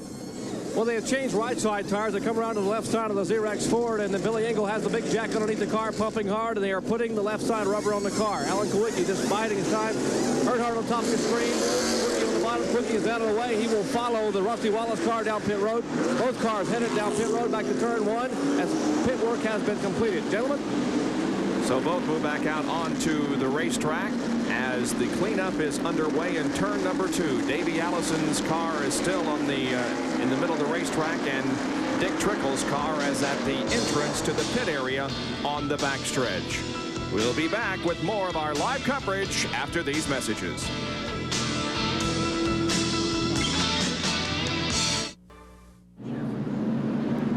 Back at Bristol International Raceway in Tennessee for the Busch 500 Winston Cup race.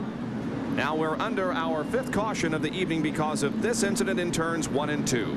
Well, Davey Allison has spun high on the racetrack. Mark Martin went by down on the inside. We couldn't tell if somebody got into Davey, if they got together going into the turn, but anyway, he came out the worst to wear.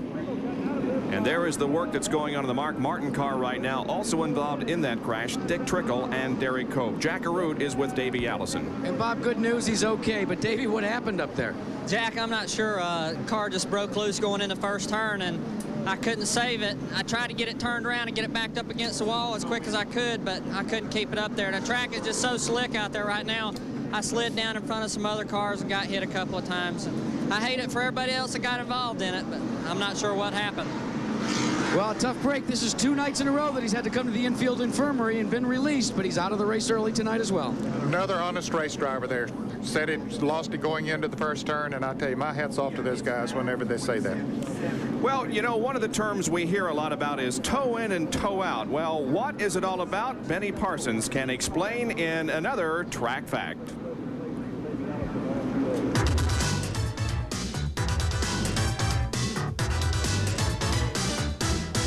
Track facts are brought to you by the Robert Bosch Corporation, makers of Bosch Platinum, the ultimate spark plug.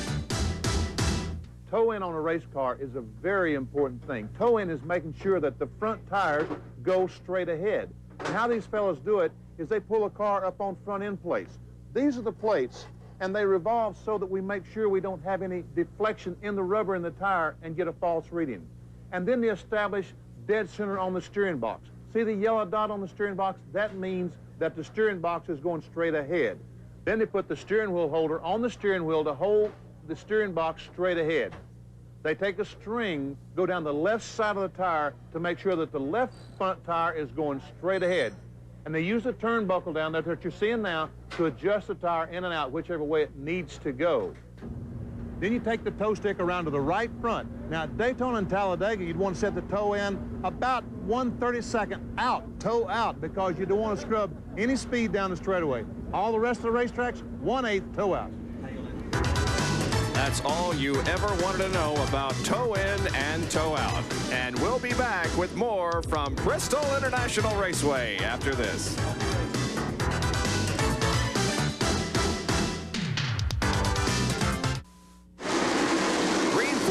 Once again, back to racing. Jeff Bodine has a lead in car number 5. Second place belongs to Rusty Wallace. And third is Alan Kowicki. Now, there are a couple of lap cars. There are 3 lap cars, as a matter of fact, leading the pack. However, that number 5 car there of Jeff Bodine is the leader. And now Alan Kowicki takes second away from Rusty Wallace. And here comes Dale Earnhardt.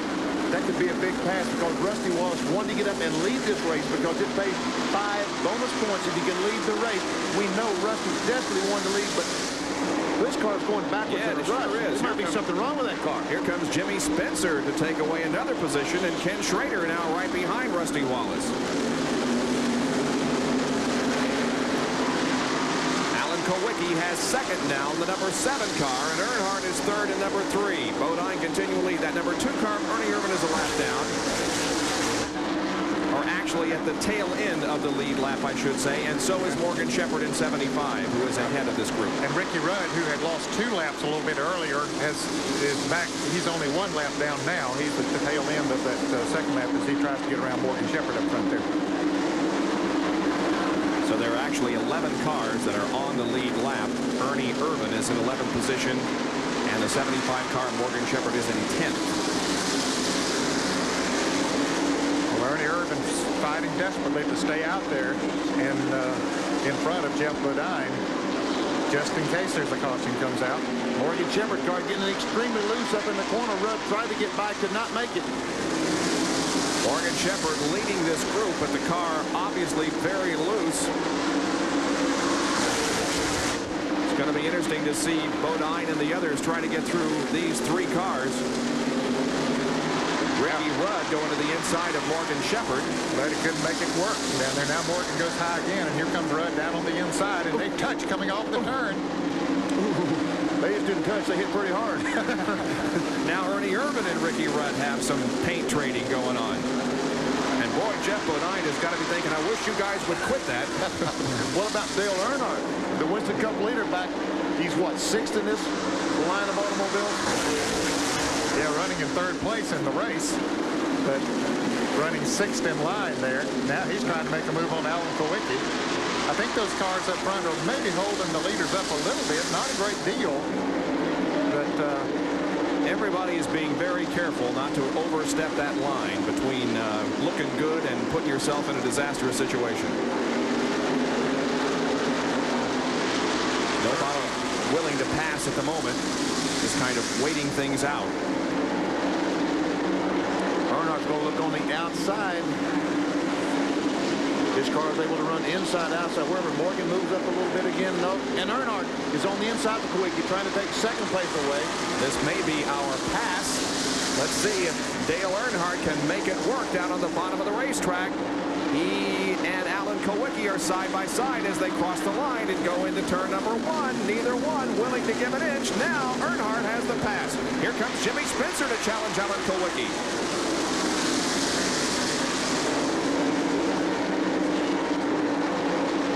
Jeff Bodine, the yellow and white car, is the leader. The black 3, Dale Earnhardt running second. Earnhardt on the outside of Bodine. Is he going to make this back? No, he wouldn't do that. yeah, he will too. Here he comes on the high side in turn 3. Earnhardt looking for the lead, trying to get past Jeff Bodine. He's going to get it. Indeed he does. The man's unbelievable. He's unbelievable. That race car is flat working, and he's flat driving it too. Now we have Jeff Bodine in second, then Alan Kawicki, Jimmy Spencer, and Rusty Wallace. Now Rusty seems to have picked back up a little bit. He was falling back there for a while, but now he seems to have things going pretty good again. We have the first 6 cars running nose to tail on the racetrack. Let's go to Jerry Punch, who can give us some information on Rusty Wallace. Well, gentlemen, Rusty Wallace's car was so very tight when he went back to green flag, he couldn't drive it. In fact, the car was flipping him across the racetrack, and he just couldn't get the car to turn in the corners. That's why at least 5 or 6 cars passed him. Now the car appears to be coming into its own. The cars are getting worn a little bit. It's not nearly as tight as it was. He can drive the car, so Rusty might be able to start making his move. Gentlemen? Well, he's certainly looking a lot better now than he was a few laps ago. Meanwhile, Dale Earnhardt has been able to lap Ernie Irvan and put him 1 to the rears. And there is Darrell Waltrip in car number 17 as he runs 8th at the moment. The car slow on the racetrack, and the bottom on the main straightaway is Rick Wilson. Yeah, and he just came out of the pits on the backstretch, Bob. He made an unscheduled pit stop, and he's not getting back up to speed, so apparently he's going back into the pits once again. The Kodak Film Oldsmobile of Rick Wilson. There's Waltrip, who will get 1 chance to win $1 million next Sunday afternoon live on ESPN at the Southern 500, part of Race Day America. Now we can see Earnhardt has caught Ricky Rudd on the left of your screen there. The green car, Ricky Rudd, and Morgan Shepherd out front. Morgan is in the lead lap. He's on the tail end of the lead lap. Ricky Rudd is almost 2 laps down as Dale Earnhardt, boy, he has pulled away from Jeff Bodine and just trying to put these guys away up front there to get them a lap down. Now Bodine trying to dispose of Ernie Irvan. He does so. And here comes Dale Earnhardt to pull alongside of Ricky Rudd and put him another lap down. And now it'll be Dale Earnhardt that tries to put Morgan Shepherd a full lap down. Now look, he went on the outside of Ricky Rudd, pulled up high, down, dipped down to the inside of Morgan Shepherd. Now you talk about a race car sticking and working. Now that is flat getting it done. And boy, he is driving the wheels off that thing. He sure is. He is putting on a show tonight for these fans. Qualified 7th fastest, Dale Earnhardt did at a speed of 115.8 compared with 117.0 the pole speed of Alan Kawicki. But obviously Dale Earnhardt has found something since qualifying that has made his car the very, very best. Now there's Rusty Wallace and Jimmy Spencer running nose to tail on the racetrack. And this is for 4th place. Here comes Rusty Wallace. You can see him working the wheel, trying to keep it under control in the 4th corner. And the number 11 car of Terry Labonte is also right in the hunt. Yeah, he's on the move. The best we've seen him all night. We haven't seen much of him, but after this last pit stop, he has come back up through there. So apparently they made some adjustments on the Budweiser Ford. So Terry Labonte we'll have to watch him. He's a past winner here. Junior Johnson's cars have won more than any other owner in Bristol International Raceway competition. Look at Spencer now sneak right up on the back bumper. Oh, and Rusty Wallace runs into the rear end of Jimmy Spencer. And we saw the debris flying where they made the contact. And And that's what gives some flat tires the racetrack. Jackaroo keeps talking about the racetrack, and there certainly is a problem, but debris off these cars can cause a flat tire as well. The 25 car that we saw just a moment ago is Ken Schrader, and he too is in the battle for position. But Jimmy Spencer in car number 88 is 4th, and Rusty Wallace is 5th. The 7 car of Alan Kowicki is in 3rd spot.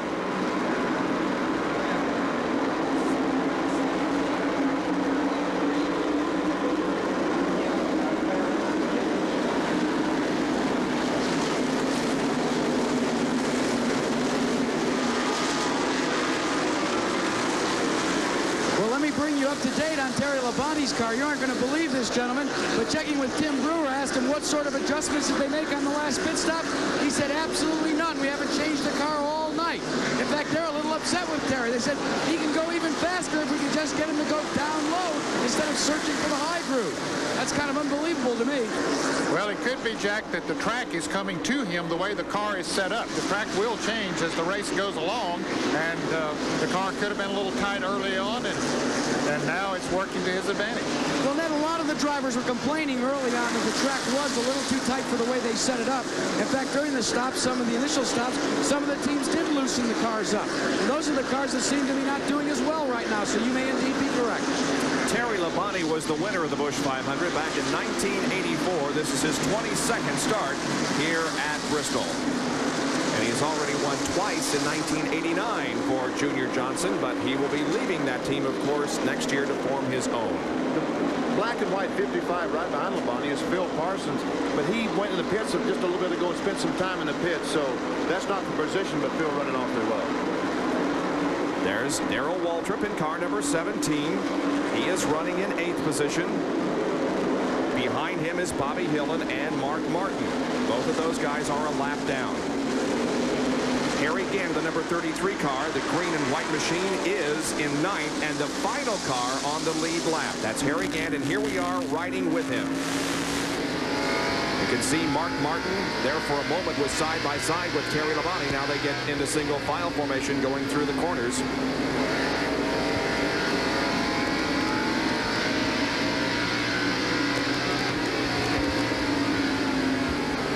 So Harry Gant is in 9th, the final car on the lead lap, as everything is being led by Dale Earnhardt from Kannapolis, North Carolina, with 173 laps out of 500 completed at Bristol.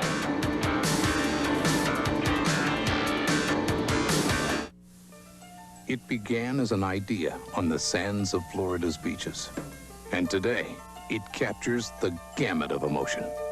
It's a combination of art, science, and excitement. It's the NASCAR Weekly Racing Series. It comes to life every weekend at over 80 speedways across America. It's stock car racing at its colorful best. It's NASCAR, where legends are born.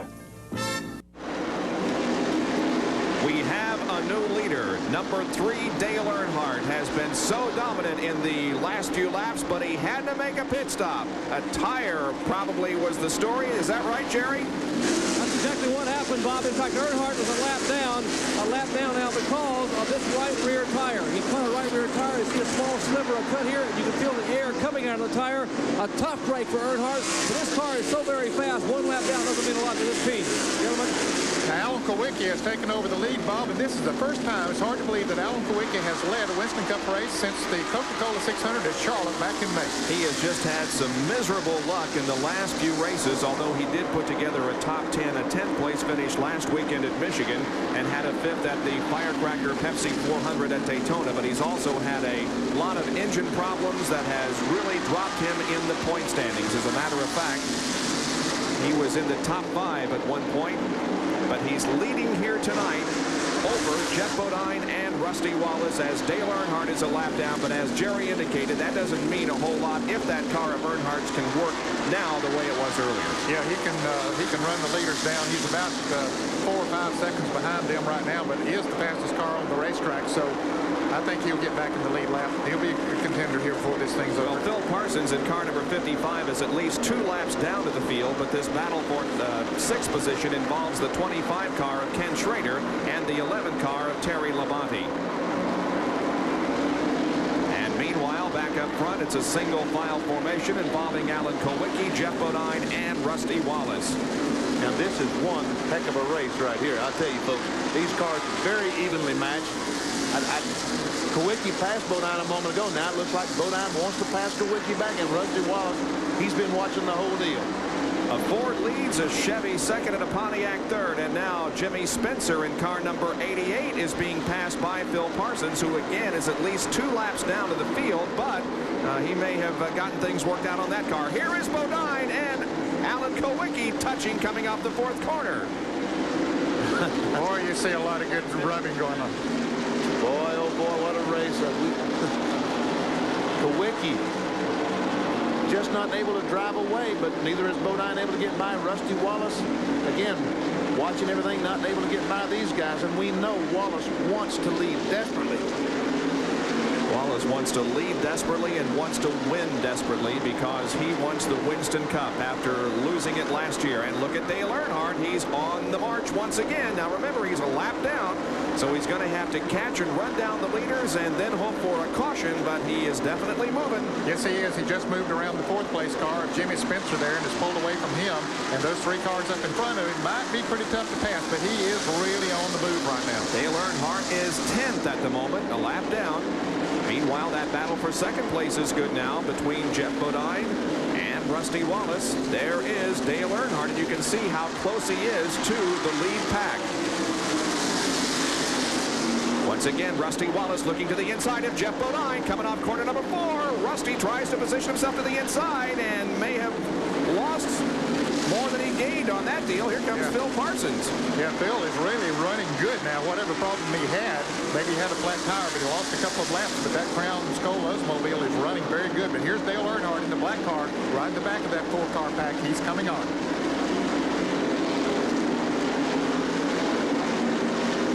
Look at Earnhardt trying to move on the inside of Rusty Wallace. That car, the Goodrich Chevrolet, is really handling good. He just had a tire to go down, but I don't think that's taken away too much of his chance of winning this race. He was driving it hard before then. He's just driving it a little bit harder now. Dispensed of Rusty Wallace rather easy, didn't he, Benny? Rather easily. We saw Bodine take a peek inside Kulwicki just a moment ago. They must be telling him on the radio that Earnhardt is coming. Get by Kulwicki because, ooh, look at Earnhardt. Get by Phil Parsons. Phil just moved high on the racetrack and let him go.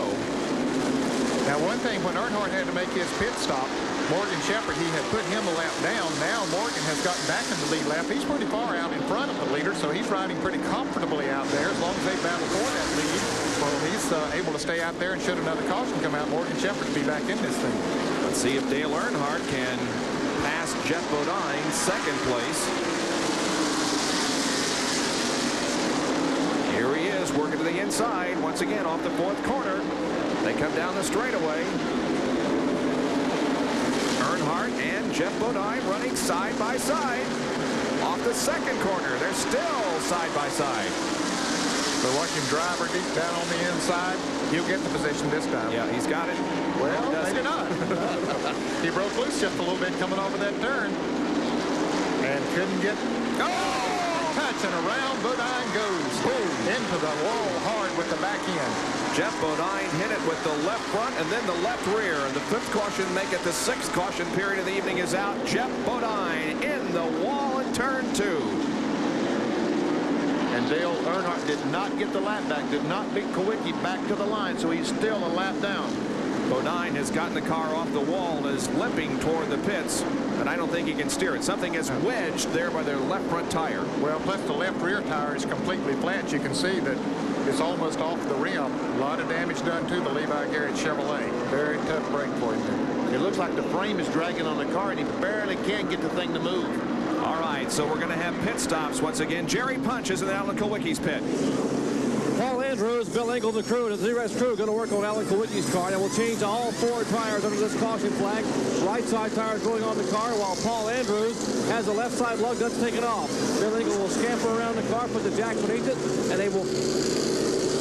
Kulwicki on top, Rusty Wallace on the bottom of your screen. Rusty Wallace's car now off the jack. He is down and away, Kulwicki down and away, and they will drag race down pit road, and apparently Rusty Wallace will make the entry onto the track in turn 1 in front of Alan Kulwicki. Yes, he did. He beat Alan onto the racetrack. As everybody's service has been completed now, and they go back out on the racetrack with the exception of Jeff Bodine, and they're trying to straighten that car out to get him back in competition. It's going to take a little longer to service his car, Bob. A lot of damage done to it. Jack Arute is right there. Well, Bob, they had a little bit of a problem getting the frame up off on the left-hand side here. They took 5 of their crew members to lift the car up. They now have it up off the jacks. They're pulling away the sheet metal. They've changed the right side tires. And one of the problems they're having is actually down by the brake ductwork and up by the front hub. They're using a sledgehammer to try and straighten things out, but this will be costly for Jeff Bodine, who ran so well. And now they're going to have to continue their work, and he'll go down at least 1 lap and maybe more. Jeff Bodine, and here is a replay of what happened. Well, Dale Earnhardt, trying to get back in the lead lap, just nudges Jeff Bodine as they come off of the second turn, sends Bodine into a spin, into the outside retaining wall, back in, hits it, jumps up high. Hit it pretty hard, didn't it? Yes, it did. It looked like some awfully hard contact with the outside retaining wall. Here we see just a little bit of a nudge there. Yep. And it didn't take much because the cars are so near out of control, Benny, when they go, especially coming off at the turn. And it just sent him around. So, caution period number 6 on Bristol International Raceway and the Busch 500.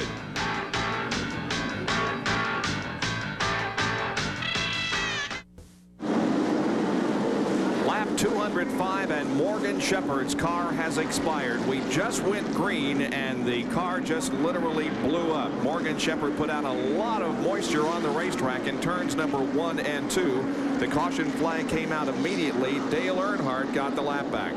And Morgan Shepherd had just gotten his lap back with that caution that came out when Jeff Bodine spun, and Morgan was in good shape to be in contention for the win, and then something happened to the Valvoline Pontiac.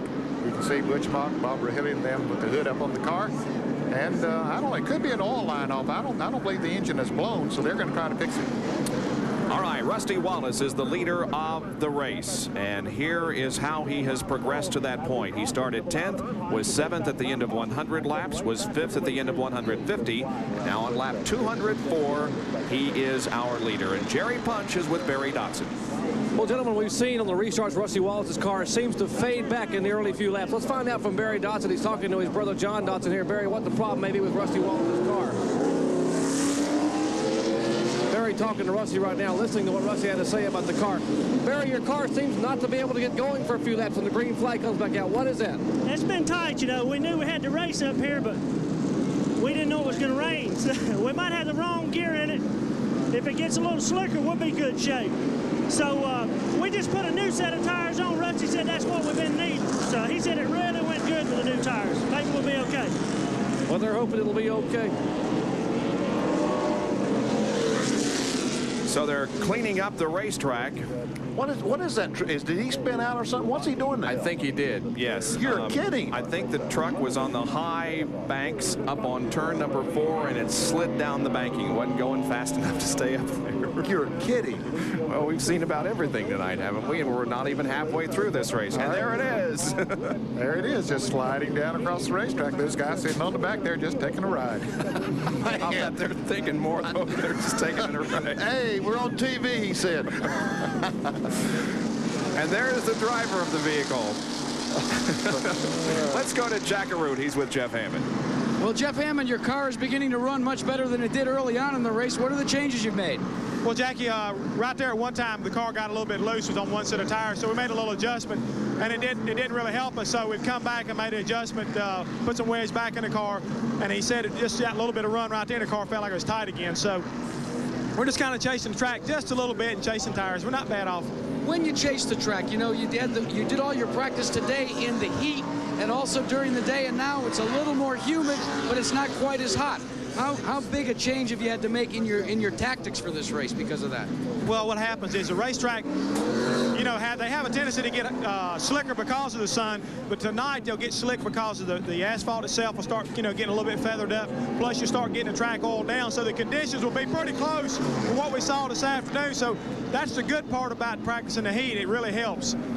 They want some momentum because when they go to Darlington next week, they're looking for $1 million payday. Indeed they are, and we'll have it live at 12:50 next Sunday afternoon here on ESPN. Our Winston Cup replay this week takes us back to the early 70s right here at Bristol International Raceway. Winston Cup replays are brought to you by the First Name and Filters Purolator, exceptional protection for exceptional vehicles like yours. 1969, Bobby Isaac is on the pole for the Southeastern 500 at Bristol. And the track was just as tough back then. 3 abreast are Leroy Yarborough, Richard Petty, and David Pearson. A standing room-only crowd of 28,000 are seeing some great action. Here's Dick Hutcherson finding the going tough. Number 6 is Chargin' Charlie Glotzback, and even Cale Yarborough loops the Wood Brothers Mercury. Isaac, after leading 229 laps, is out with a broken radiator hose. Donnie Allison and Buddy Baker are fighting for position. With 15 laps to go, Pearson, the leader, has engine problems, and Bobby Allison in the Mario Rossi Dodge wins for the second time in the '69 season. Late 69 instead of early 70s here at Bristol, but nevertheless some great action back then, and we're seeing some great tonight in 1989, and we'll be right back.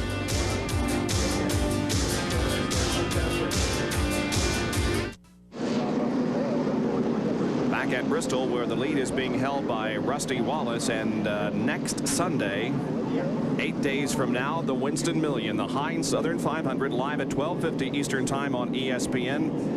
That's the race that Darrell Waltrip could win $1 million. It's part of Race Day America. Other live coverage that day includes the IndyCar race at Lexington, Ohio, the NHRA drag races, the U.S. Nationals at Indianapolis Raceway Park, and the IMSA race from San Antonio, Texas.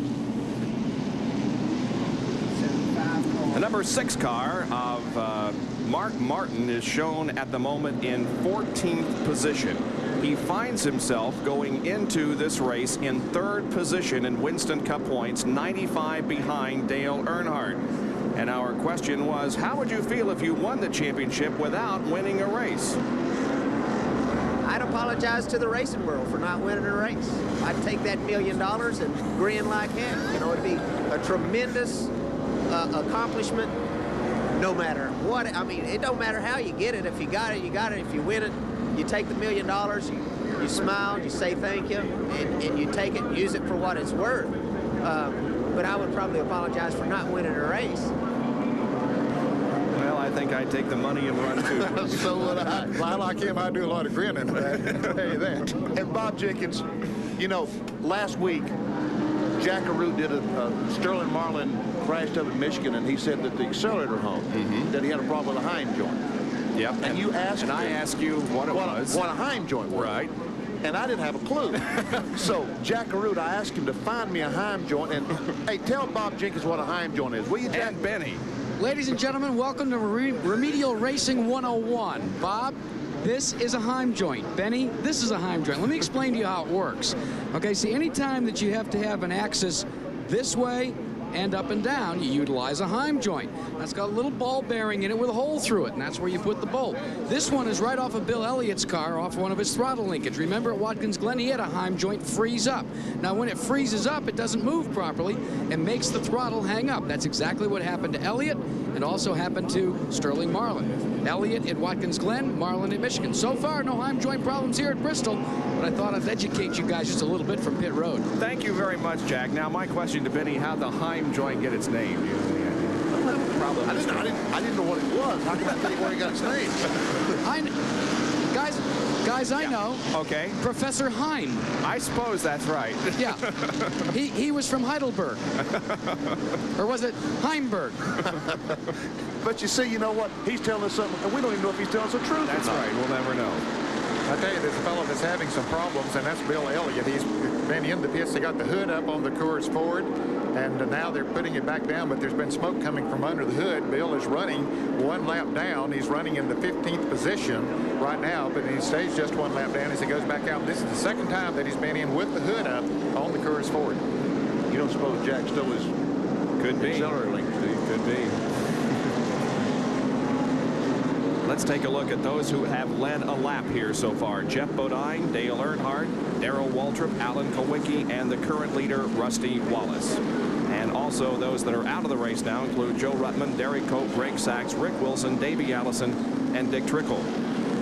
Now, Morgan Shepherd caused this problem that we have a tremendous amount of the quick dry down on the racetrack. That's why we're not back to green, guys. That thing, it would be so slick, it'd be like marbles out there. But Morgan Shepherd just came back in with the Valvoline Pontiac, so he did not blow an engine. Apparently, he blew an oil filter off or an oil line or something of that nature. And now we see that the tractor is going to blow the speedy dry down off the track. Let's go down to Jacobin.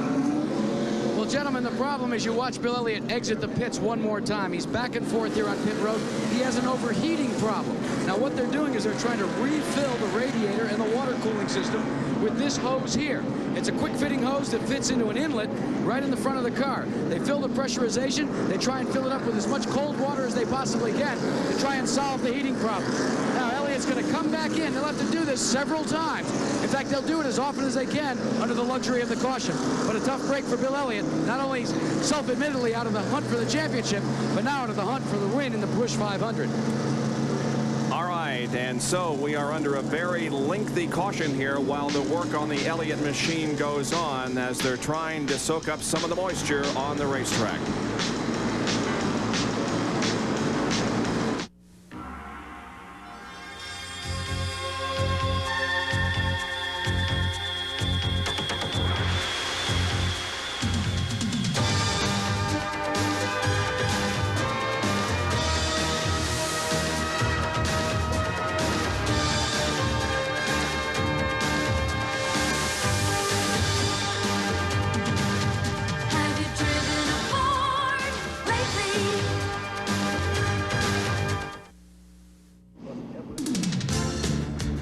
Welcome back to Bristol International Raceway for the Winston Cup Series only race under the lights, the Busch 500.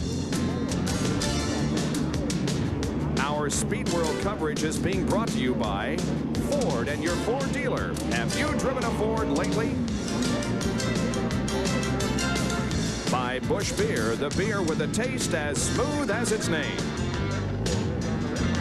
And by Quaker State Motor Oil, the big Q stands for quality, always has, always will.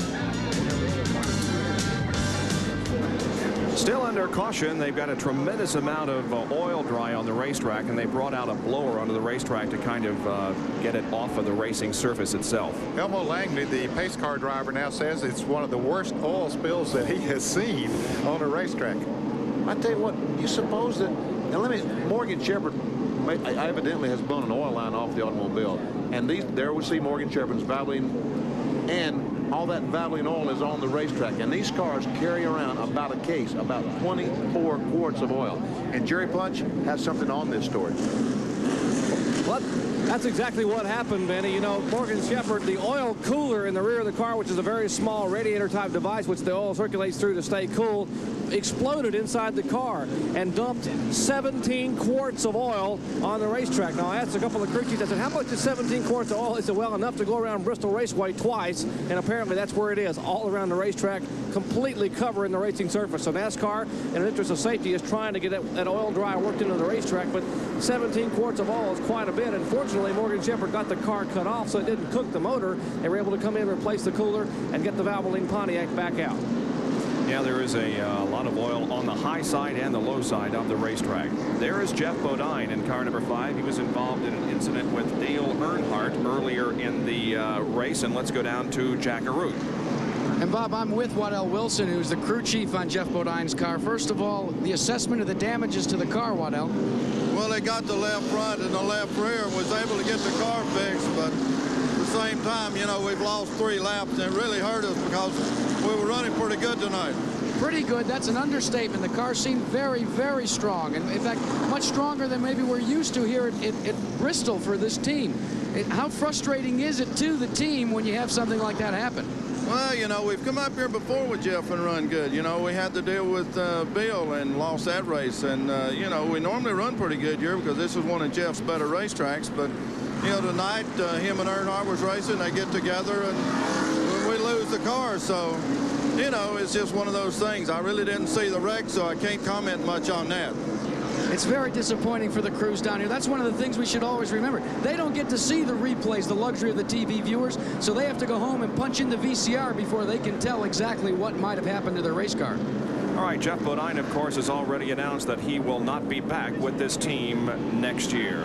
Well, it's always a surprise to me and probably to you too. What in the world will Benny Parsons' hat of the week be this week? Since I started doing the hat of the week piece, I've had a lot of unusual hats, but none more unusual than this solar-powered hat. A little fan, as soon as the sun hits it, it starts turning and cools your head off. This is compliments of Shelby Green from Gaithersburg, Maryland. Now, in Robbins, North Carolina, there's a little 2-year-old girl, Paula Casey. She's having her 7th surgery. So the people around decided they'd have a celebrity auction, try to raise her some money. They've scheduled it for October the 28th, 5 p.m., the Davis Community Center. There's going to be lots of racing items, many other items to go by and bid for. October the 28th, 5 p.m., Davis Community Center, Robbins, North Carolina. We'll be talking to Benny a little bit more about the hat of the week in just a moment when we return for more live action of the Busch 500 from Bristol, Tennessee.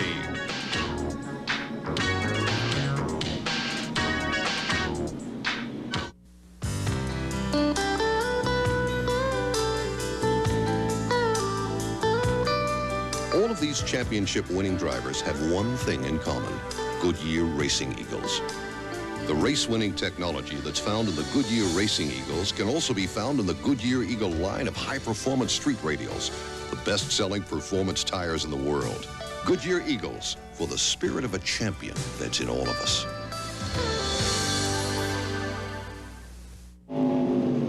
Unexpectedly, Rusty Wallace has come in for a pit stop and has completed it and goes back on the racetrack. Took on 4 tires, so apparently he felt that maybe he had a tire going down or something in this caution. Of course, they've run through a lot of stuff on the racetrack, but it has been primarily the quick dry that they've put out there to soak up the oil that Morgan Shepherd put down, and I don't know, maybe the car just didn't feel right to him and he wanted to come in and get 4 new tires. One of the crewmen went across and did a serious job of cleaning the windshield on Rusty's car. Maybe it was just simply a dirty windshield that he wanted to get cleaned up. And while he was in, they put on 4 tires. Exactly. Because he's going to be at the back of the packet or back of the lead lap. All right, now let's show you everybody that's out on the racetrack right now, and we'll try as best we can to tell you what position they are running in. The lead now goes to the number 7 car of Alan Kulwicki, and remember, he was the pole sitter of this race and stands a chance of winning $136,800 in bonus money besides the amount that he would win for actually taking home the checkered flag here. The car to the outside, number 17, is Darrell Waltrip, and he is in 2nd position. Phil Parsons there in car number 55 is being shown 2 laps down in 16th position. Terry Labonte in number 11 is also on the racetrack right alongside of Phil Parsons, and he is being shown in the 3rd position now. Then the next car behind that would be Ken Schrader. There we'll see Rusty Wallace and Brett Bodine as the cars follow the pace car off turn 4. You can see the tremendous amount of oil dry that's down there to the inside of the racetrack that has been blown off the actual groove into the apron of the racetrack. Here's how the point leaders are running. Dale Earnhardt, who is the leader in Western Cup point standings, currently running 6th. Rusty Wallace, now after his pit stop, is running 8th. He's the last car in the lead lap. There are 8 cars in the lead lap. Mark Martin is 1 lap down, currently being shown in 14th place. He, of course, is in 3rd place in Western Cup point standings. And Darrell Waltrip is running in 2nd place, who is in 4th in the point standings. And Davey Allison, who had moved up to 5th after last week at Michigan, now out of the race, so he has a good chance of dropping down. Bill Elliott wasn't too far behind him coming into this race. Let's continue some of the guys that are still out there on the racetrack. Bobby Hillen still out there. The number 25 car of Ken Schrader is shown in 4th position. Also Neil Bonnet, Jimmy Spencer, Dale Earnhardt, Jeff Bodine, Ricky Rudd, Larry Pearson, Dale Jarrett, Harry Gant, and Morgan Shepherd. Some of the guys that are still out there on the racetrack. Let's go to Jerry Punch. We're standing with Harold Elliott. Harold, why the unscheduled stop for Rusty Wallace? Well, we had a flat left rear tire. Before Rusty knew it, our friendly Mac Tool salesman came over from the back straightaway and told us because he could see it over there. So I guess we'll have to buy some more Mac Tools. Well, a break for Rusty Wallace. So a gentleman on the backstretch happened to see Rusty's left rear tire going down and came running over and told the crew. They brought Rusty in, and indeed it was going flat. So a break for Rusty Wallace. How about that? Yeah, that is unbelievable. And folks, believe it or not, yeah, I know you're not going to believe this, but we're about to go back to racing. Had a nice opportunity to go to the refrigerator and get some refreshment, and now settle back for some racing as we go back to competition. The crowd on its feet, the green flag waves, and on lap 227, we're back to full speed.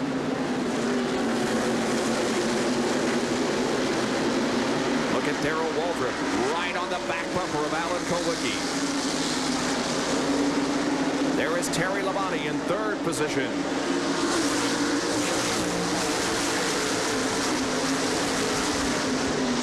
Schrader running 4th, and Darrell Waltrip has the lead from Kulwicki. Darrell Waltrip has the lead. Darrell's going to get those 5 bonus points.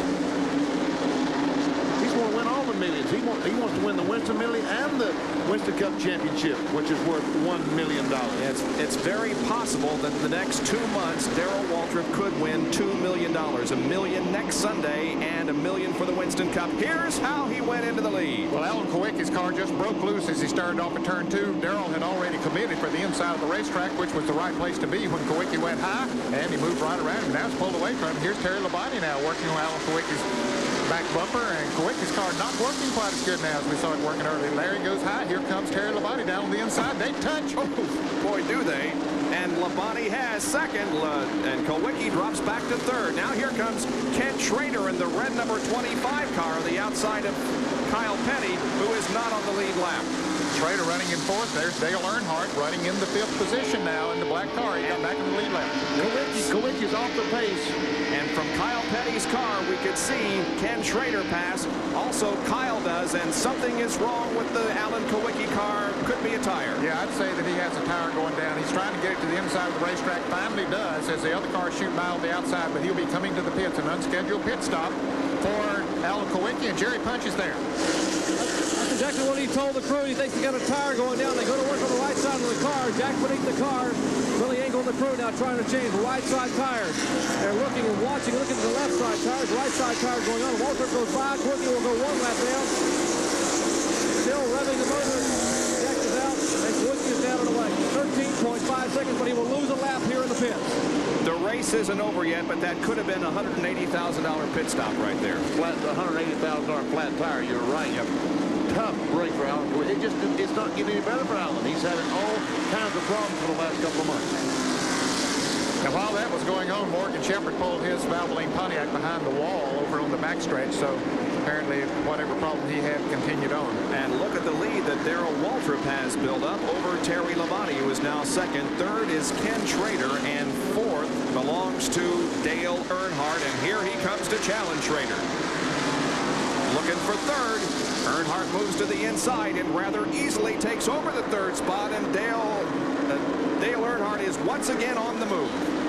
Well, we said when he got his lap down that wouldn't hurt his chances too much of winning this race tonight, because the car was so strong, so dominant in the early part of the race, and once he got back in the lead lap, now he's on the march back towards the front again.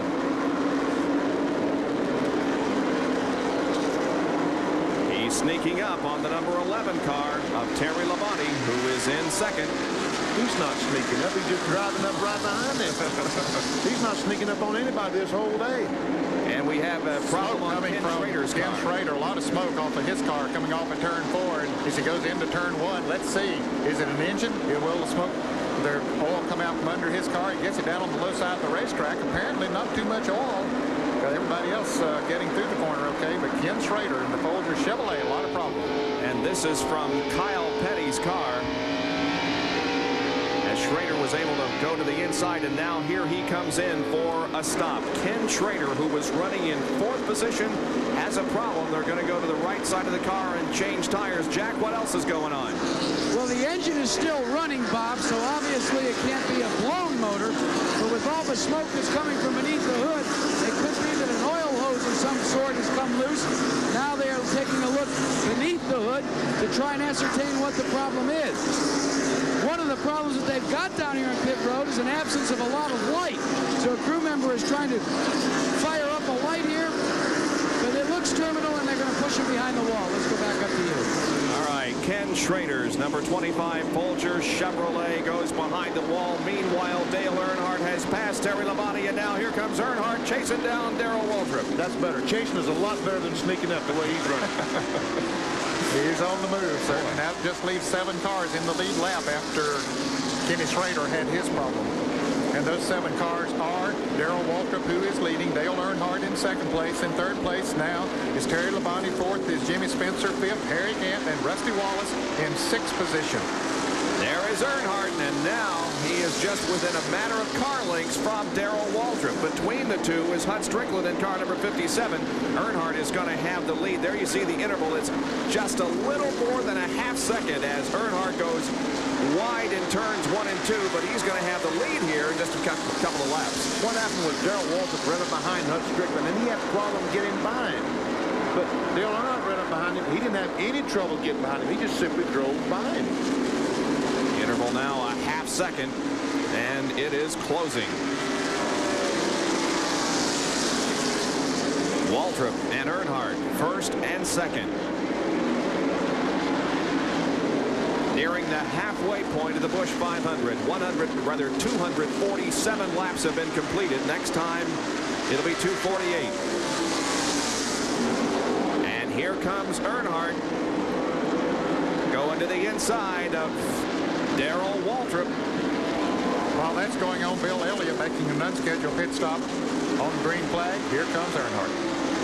Looking to the inside down the backstretch. Now we'll try to pull alongside of Darrell Waltrip in the 3rd turn. Still, he cannot make the pass, however, as Waltrip is doing a nice job protecting the position and holding off the challenge for the moment. Earnhardt a little bit sideways there in turn number 2, and this time it'll be the halfway point. 250 laps completed, and Darrell Waltrip is going to be the leader at the halfway point, but with a lot of GM Goodwrench Chevrolet in the rearview mirror. Isn't that the truth? They have run off and left Terry Labonte, who is running in 3rd place. Brett Bodine going another lap down. Brett having a tough night here after having a good qualifying run that involved a couple of spins early in the race. Got the Bud Moore Motorcraft Ford out of whack a little bit. There is the indication that we are at the halfway point. Ken Schrader has come back out onto the racetrack after losing a lot of laps. Bill Elliott is still in the pits with the hood up on his Coors Ford. And he might be right now that he's out of the chase as far as the Winston Cup Championship is concerned after having trouble in this race tonight. Still waiting to see if Dale Earnhardt can take over the lead from Darrell Waltrip. He has not been able to get by him so far. That's surprising. Nick, isn't it surprising you that Earnhardt hasn't been able to pass Waltrip? Well, yeah, because he caught him so quickly and that car's been working so well, you thought he'd be able to just drive around him. But Darrell's car's working pretty well, too. And certainly he knows his way around this racetrack because he has a lot of wins here. And so makes it awfully tough. Here is a battle for 5th position. Harry Gant in 33 and 27. Rusty Wallace, meanwhile, up front. We thought maybe the lap car of Larry Pearson would play a part in what happened for the lead, but Darrell Waltrip was able to hold on. And here is Gant and Rusty Wallace slugging it out for 5th position. Now we're watching out the back glass of Harry Gant. Rusty, like Dale Earnhardt, trying to get around Darrell Waltrip. Well, Rusty Wallace trying to get around Harry Gant. He sneaks down on the inside, but he can't make the pass that time.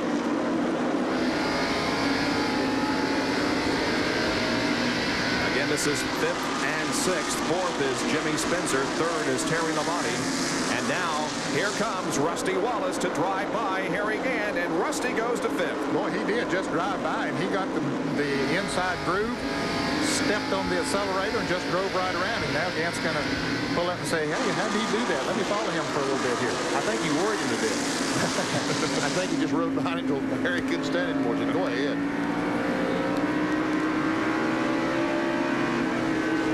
Darrell Waltrip continues to lead the Busch 500. There is Earnhardt once again, knocking on the door. Darrell Waltrip has won 10 times here at Bristol. He won 7 in a row in 1981 through 84. Dale Earnhardt has won 7 races here at Bristol, 5 of the last 9, and he won 1 year ago tonight here at Bristol. When you start talking about 10 victories or 7 victories, numbers like that, Bob Jiggins, that's a career to a lot of race car drivers. Sure is. 10 victories. Oh, here we go. Earnhardt is going to get it. Boy, and he did make it look easy then. Yeah, sure did.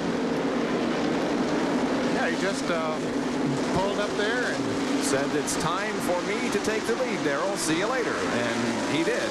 And he probably will. See him later. So a change of leader once again, just past the halfway point, puts Dale Earnhardt back in command of the Busch 500 at a sold-out Bristol International Raceway.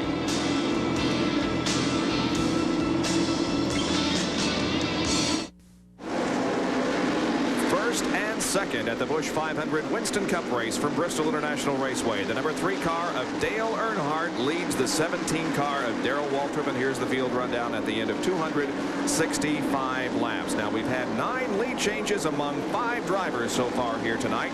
And what's very interesting, in case you're just joining us, Bill Elliott has pulled into the pit area. They're still working on his car. He was 6th in points going in, and so is not having a good night. And the driver that was 5th in points going into tonight's race, namely Davey Allison, is already out of the race. So we will go to Darlington next Sunday with 4 contenders for the Winston Cup. There's Mark Martin about to go 2 laps down. Mark currently running in the 12th position. Well, he's dropped back to 13th now. Alan Kowicki was 13th, and Alan has passed Mark Martin.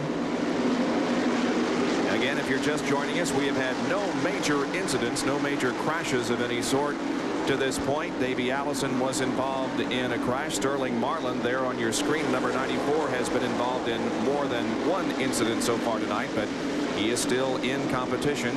And it's been a very clean race. We're inside Sterling Marlin's car right now, watching second place Darrell Waltrip, and just ahead of him, the leader, Dale Earnhardt.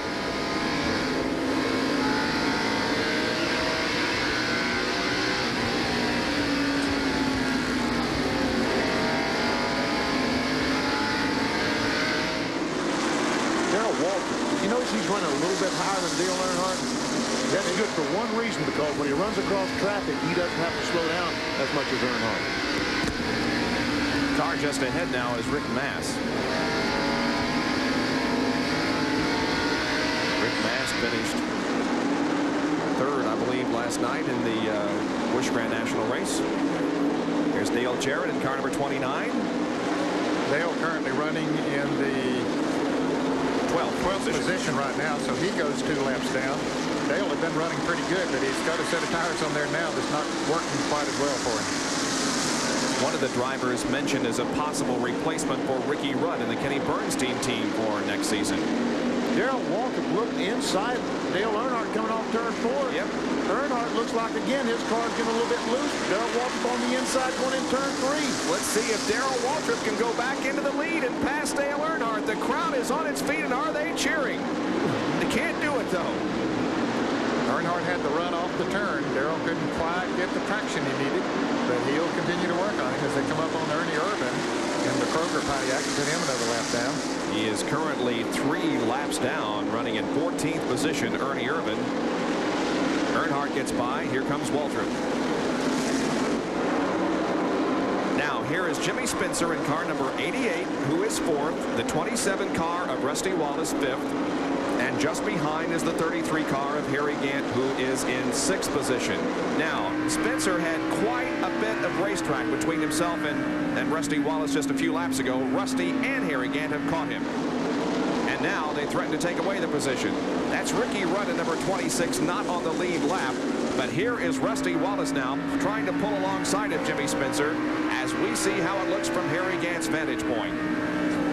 Well, Harry sees Rusty move down on the inside. He would like to do the same thing, but Rusty still hasn't been able to make that pass. He can get up beside of him, but he just can't get around. But looky here, Darrell Waltrip trying to make a pass too.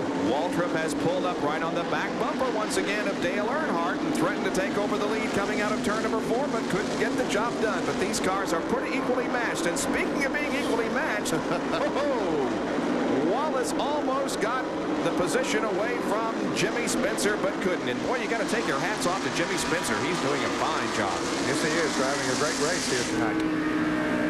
Once again, inside Harry Gant's car, watching the battle for 4th position between Rusty Wallace immediately ahead and Jimmy Spencer just ahead of Rusty.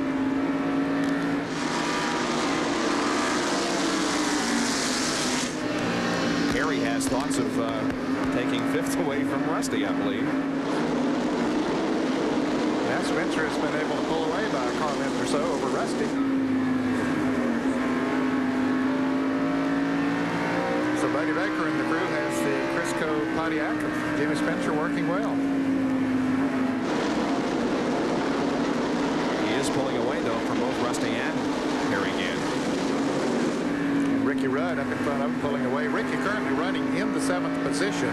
He's the first car that is 1 lap down. There are 6 cars now in the lead lap. Harry Gant running in the 6th position is the last car on the lead lap. There you can see him about to take 5th from Rusty Wallace, and does it. Harry Gant moves into 5th position now, and Rusty Wallace drops back to 6th. And there is the shot from just outside Harry Gant's car.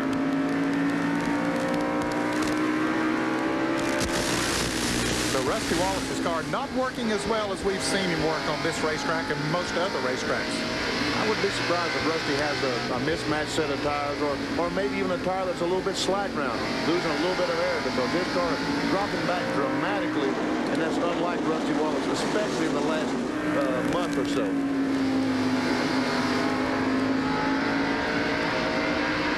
So that battle has settled down somewhat, and so has the battle for the lead, as Dale Earnhardt now has a several car length advantage on Darrell Waltrip, and between the two is the number 21 car of Neil Bonnet. Darrell Waltrip next week for $1 million. We ask him, are you thinking much more about running for that $1 million next week at Darlington? The lady in black, it reaches out and grabs you. You don't race anything but the track when you go there. And then you got to go down there and do all of that with all of that and think about $1 million. We're not talking about $1,000. We're not talking about $100,000. We're talking about $1 million. That's a stack of hundreds a show dog can't jump over. Yep, all right. Well, Darrell will go for it next Sunday afternoon live on ESPN at 12:50, part of Race Day America here on ESPN. Of course, he's the only driver eligible for the $1 million, and he's going to have the pressure on him, that's for sure. Right now, he runs in 2nd position to Dale Earnhardt. Mark Martin just had contact with the wall and is pushed in the right corner. Yes, he has. The right front of that Stroh's Light Ford is really banged in. You can see it there as he gets it down on the inside of the racetrack. He'll be coming into the pits the next time around. Mark was running in the 13th position, 2 laps down. You heard him tell our reporters earlier in the evening before the race started, despite the fact that he started well back in the pack, he had great hopes for this race. Earnhardt loses it coming off of turn 4. Dale Earnhardt slides through turn number 4 and does make contact with the wall. I thought he was going to save it and not make contact with the wall, but he did at the last moment, now scraping along the wall, now gets it off and continues on. Earnhardt has a problem. But the toe end is knocked way out on the car. We see the right front wire. See the right front wire? It's going way out. He can hardly turn it to the left. We talk about incidents that could mean the Winston Cup, and we just saw one. Let's go to Jerry Punches in Mark Martin's pit. Heavy sheet metal damage on the right front of the Stroh's Light Ford, and also the car is overheating severely. A lot of steam and smoke spewing from beneath the hood. As Dale Earnhardt also will be making an entry on the pit road here momentarily. A lot of steam now coming out of the Mark Martin car. Yellow flag. We're under caution here one more time. Here comes the Dale Earnhardt car in, rolling very slowly. Rolling very slowly.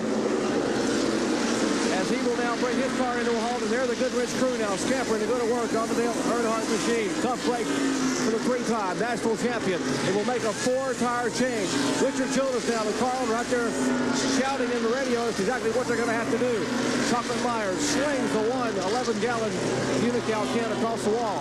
Now Kurt Shelberdine scampers around in the right front of the car and will begin to try to pry some of the sheet metal away. They're talking to Earnhardt and will apparently try to see if they get that car fixed. The Mark Martin's crew, meanwhile, just behind the Earnhardt crew, trying to stay away from the car. Already crew chief and team manager Steve Meal has gotten a burn on his hand. They're trying to work on that car. Let's go up pit road to Jackaroo where Darrell Waltrip is pitting. Jack? And Darrell Waltrip has come to the service of the Tide pit crew, led by Jeff Hammond. They're cleaning the windshield. They're going to change 4 tires all the way around. In the meantime, the car that was running in the 4th position, that is Terry Labonte. Labonte is now completing his 4-tire stop as well. Labonte in front is just making a change on lefts and rights. Junior Johnson cleaning the windshield, but Darrell Waltrip will go out ahead of Terry Labonte.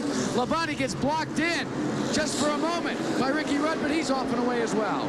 It's tight down there in the pit area as half the cars are pitted here on the main straightaway and half on the backstretch, but still some pretty tight positions down there on pit road. Well, Darrell Waltrip goes back out onto the racetrack, and he'll be the leader when we come back for more of the Busch 500. Stay with us.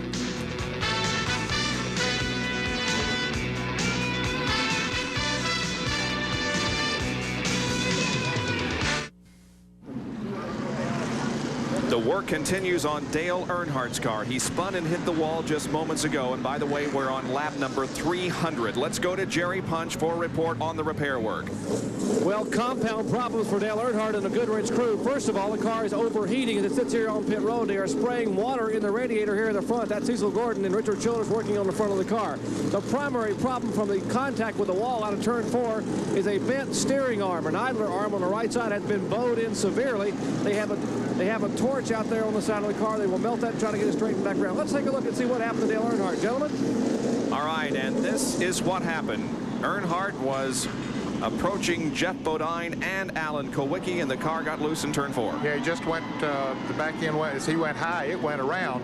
Now, they said it had an overheating problem. As he was sitting in the pits, there was a lot of water coming from the overflow, and maybe he got some water under his rear wheels, but he just spun it up there, not coming in contact with no other car, and it was Mark Martin is still in the pits, so there momentarily while Earnhardt was in the pits, you see he's come back out now, but the first and third place drivers in the Winston Cup point standings were in the pits with big problems. They're the top 5 now with 200 more laps to go. Waltrip is the leader. Terry Labonte is second. Jimmy Spencer third. Rusty Wallace fourth.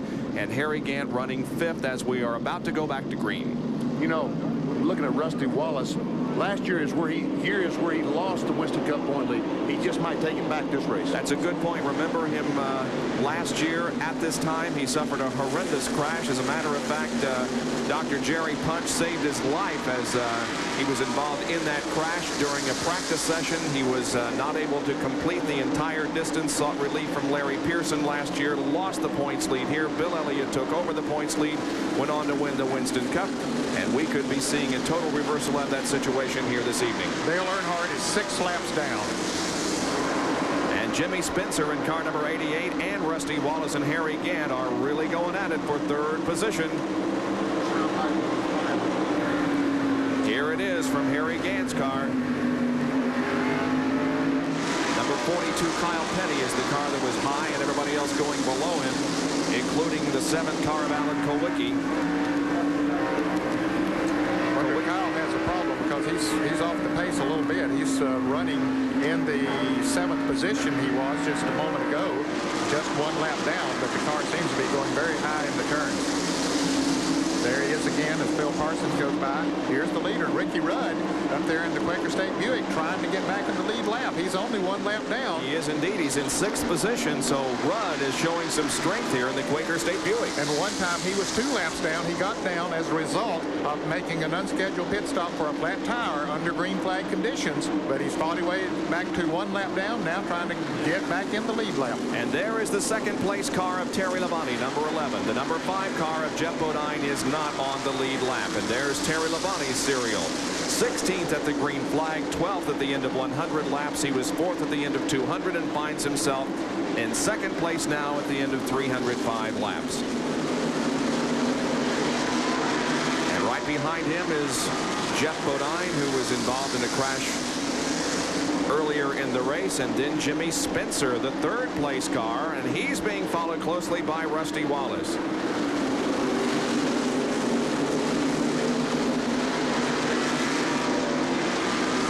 Spencer now looking to the inside, trying to pass Jeff Bodine. He does so in the 4th turn. Here comes Rusty Wallace also. Jeff Bodine being shown as 3 laps down. And Mark Martin continues to have problems. Let's go to Dr. Jerry Punch for a report on that. Well, a number of problems with Mark Martin's car. Right now they pushed the car behind the wall, and Mark's still sitting in the car. Mark, what's the latest problem? What are they working on? Well, Jerry, I can't hardly hear you, but just wasn't our night. You know, we had problems with oil leaks, water leaks. The water was spraying on the windshield. I couldn't see where I was going. Just a rough night for the Stroh's Light team.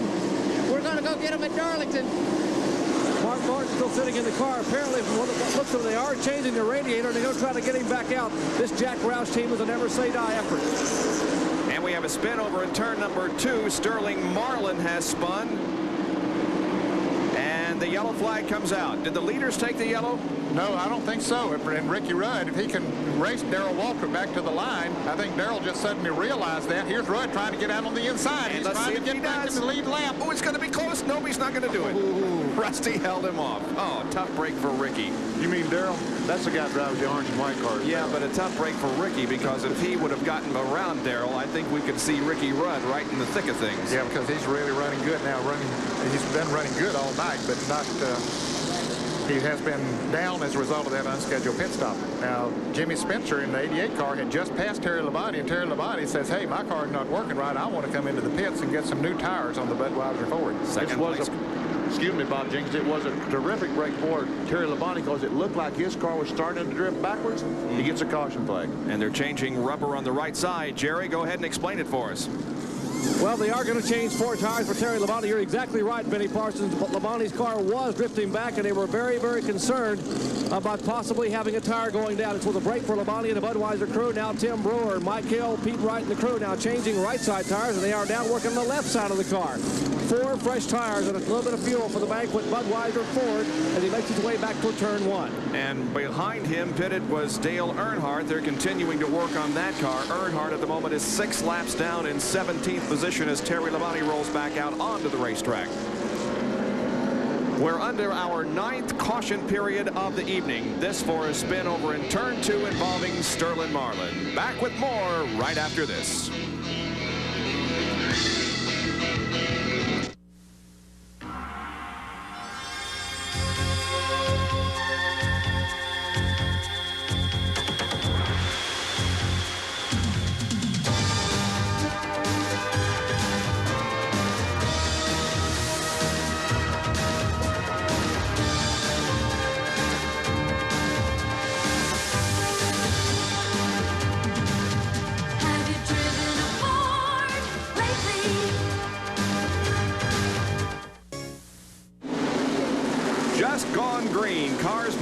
Turn number 2 after receiving the green flag on lap 317. We are back to racing, and Alan Kowicki in car number 7 is 1 lap down, but he may have things going his way now. He'll be trying to get his lap back.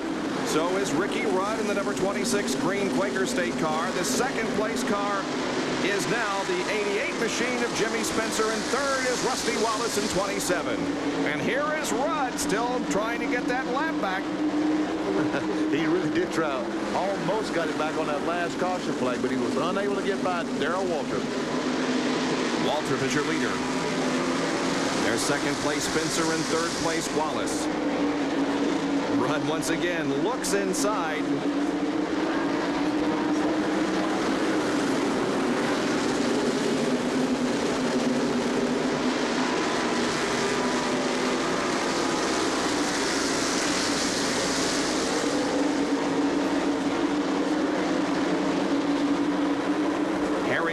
Car number 33, and Terry Labonte in car number 11 are racing for position. This would be for 4th.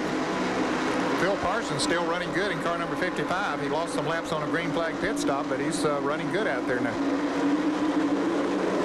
We have 5 cars on the lead lap. Labonte is the 5th car. And then a lap down is Rudd and Kulwicki. Also, Bobby Hilton is a lap down in 8th position. Kyle Petty is a lap down in 9th, and in 10th, 2 laps down, is Dale Jarrett. And Neil Bonnet is also 2 laps down. He's in 11th position. Only 2 drivers that are 2 laps down. That is Jarrett. Kyle Petty spins down the back straightaway. Oh, he hits a wall hard. Kyle Petty slams the inside wall off turn number 2 and brings out another caution. He hit it pretty good. He did hit it pretty good. Yes, he was. And Kyle was running 1 lap down in 9th place in the Peak Uniden Pontiac that's prepared by Gary Nelson. So another caution flag on lap 325. The ambulance right there.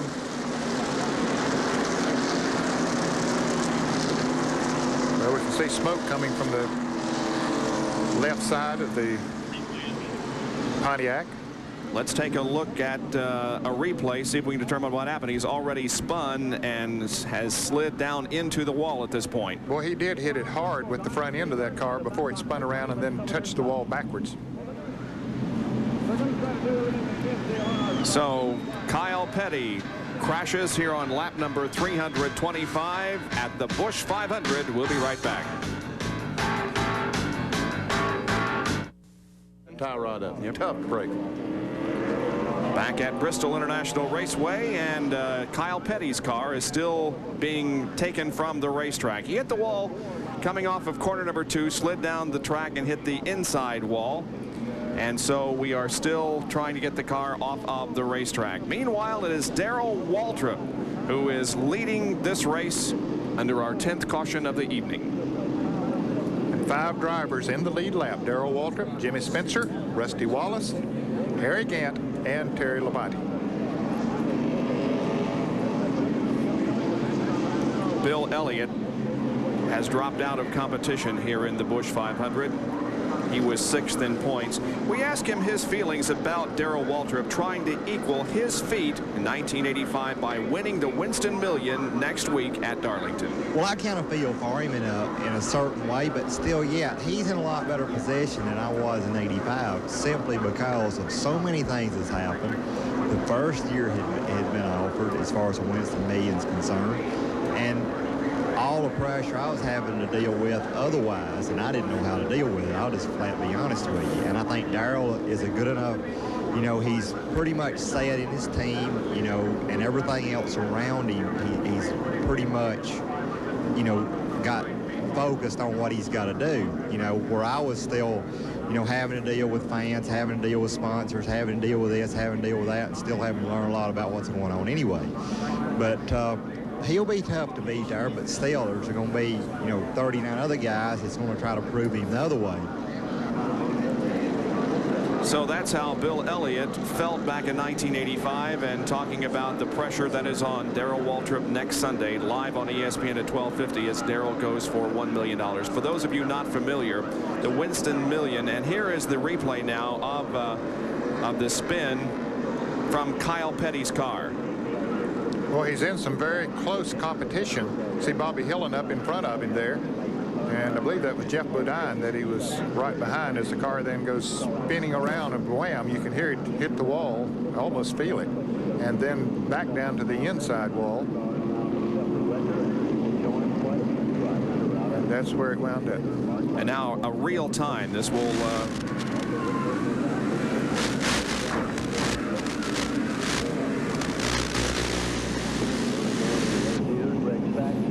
that's the way it sounded to Kyle Petty, and as Ned said, you could almost feel the hit. I tell you what, I could. I could.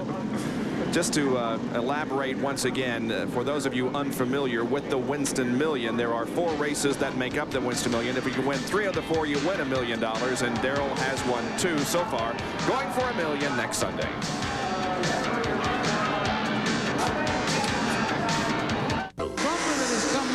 But the nice thing about these new cars that that we're using is they have rubber bumpers. So there's really no concern right now as long as it doesn't rip away any further. It'll just drag along. There'll be no sparks and no concern right now. Isn't affecting the car, it would appear, as he's holding his position in third at the moment. Just ahead of him is Jimmy Spencer, who is in second spot.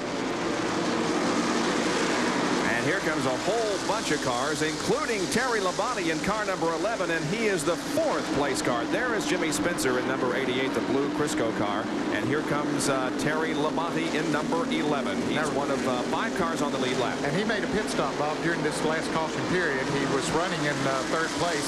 Jimmy Spencer had just passed him, but now Jeff Bodine about to go under Terry Labonte. And we're riding with the man who is the only other one on the lead lap. In 5th, Harry Gant. That's Jeff Bodine just ahead and Dave Marcus to the left as Gant tries to move through the traffic. Gant's had a good run. He had a good run last week at Michigan. Harry Gant has had some good runs. He had the victory in Darlington early back in March, I guess it was. Hasn't had one since, but he's been there knocking on the door several times. Now, as we ride with these guys in their cars, it would appear to us as if you can't see very far around the corner. Is that right? When you go in, you're basically looking at pavement, aren't you? That's true. All you can see, we can't see anything. We can see, what, 50 yards in front of us? That's about all. And you travel that in about a second. So if anything should happen in front of you, normally you're in the action. Rick Mast now to the left of Harry Gant.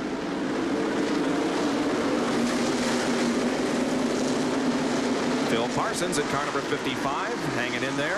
Phil shown in 13th position, 3 laps down. And Mast is 14th, 4 laps down. Mark Martin is back in the race in car number 6.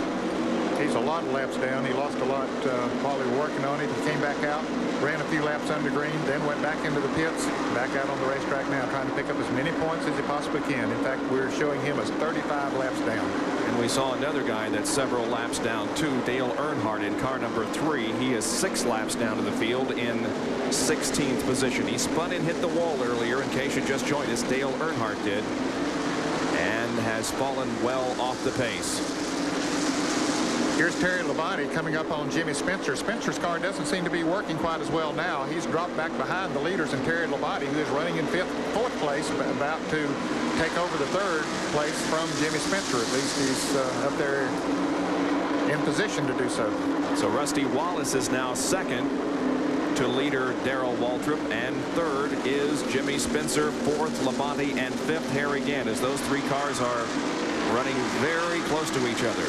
Labonte takes a look inside of Jimmy Spencer and comes off turn 4, side by side with the start-finish line. Spencer comes back, holding his spot. The amazing thing to me is this is the first Winston Cup start for Jimmy Spencer here at Bristol, and we're inside Harry Gant again. Oh, you see contact there between Labonte and Spencer. Certainly could. Labonte made the pass as they came together a little bit. You could see the smoke fly when they did get together. So Labonte moves to 3rd now. I don't like that shot. Looks like Harry Gant spinning out to me. He's got Jimmy Spencer right ahead of him, and Jeff Bodine to his left. He's got his hands full with what you're saying, and you're right.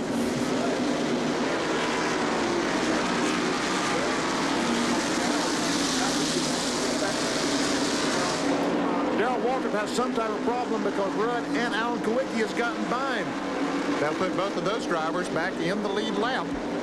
So we will have now 7 cars in the lead lap, as Ricky Rudd, who's been trying many laps to get back on the lead lap, has, and so has Alan Kowicki. And here is Jimmy Spencer, who is apparently having some type of problem with his car as he's falling back and lost a couple of positions. Yes, he's not running as good as he was earlier. This is Harry Gant's car, the camera mounted on the right side. You can see how close to the wall these cars come as they swing off the corners. Let's go to Jack Arud, who can speculate on what's wrong. Well, actually, I think we can tell you what's wrong, Bob. It seems as if the car has begun to get very loose. Not surprising, because they have not been on pit road. We've had a lot of caution, but they've not taken advantage of it in hopes of gaining some track position. And now it's just that the tires than maybe just giving up a bit on Jimmy Spencer. All right, so Jimmy continuing to fall back. Now back to 5th position. Meanwhile, Darrell Waltrip may have a problem. Jerry, can you fill us in? I just spoke with Jeff Hammond, who said that the car is so very loose that Darrell's having a difficult time driving it, that they have a mismatched set of tires on right now. And so Darrell has opted not to try to push the car and possibly spin it out and tag the wall. He decided to go ahead and let Ricky Rudd and Alan Quickie going around him. He's going to try to ride it out, maybe try to lead as many laps as he can, and hope for a yellow flag and get some more tires on. Gentlemen? Well, he still has a rather comfortable lead on Rusty Wallace, but we'll keep our eye on that situation and see if the interval closes. There you can see the interval as Darrell is in the extreme left part of your screen. Now coming down the straightaway will determine exactly how much separation there is between the two. Rusty crosses the line. It's 5 seconds exactly. Meanwhile, we'll pick up on this battle here involving Terry Labonte and Harry Gant. And Harry Gant has just moved around Terry Labonte. He passed him coming into turn 3 and has taken over the 3rd position. Harry Gant up to 3rd now. We look back and see Terry Labonte, who's in pursuit. Laps are winding down. We're 358 into 500.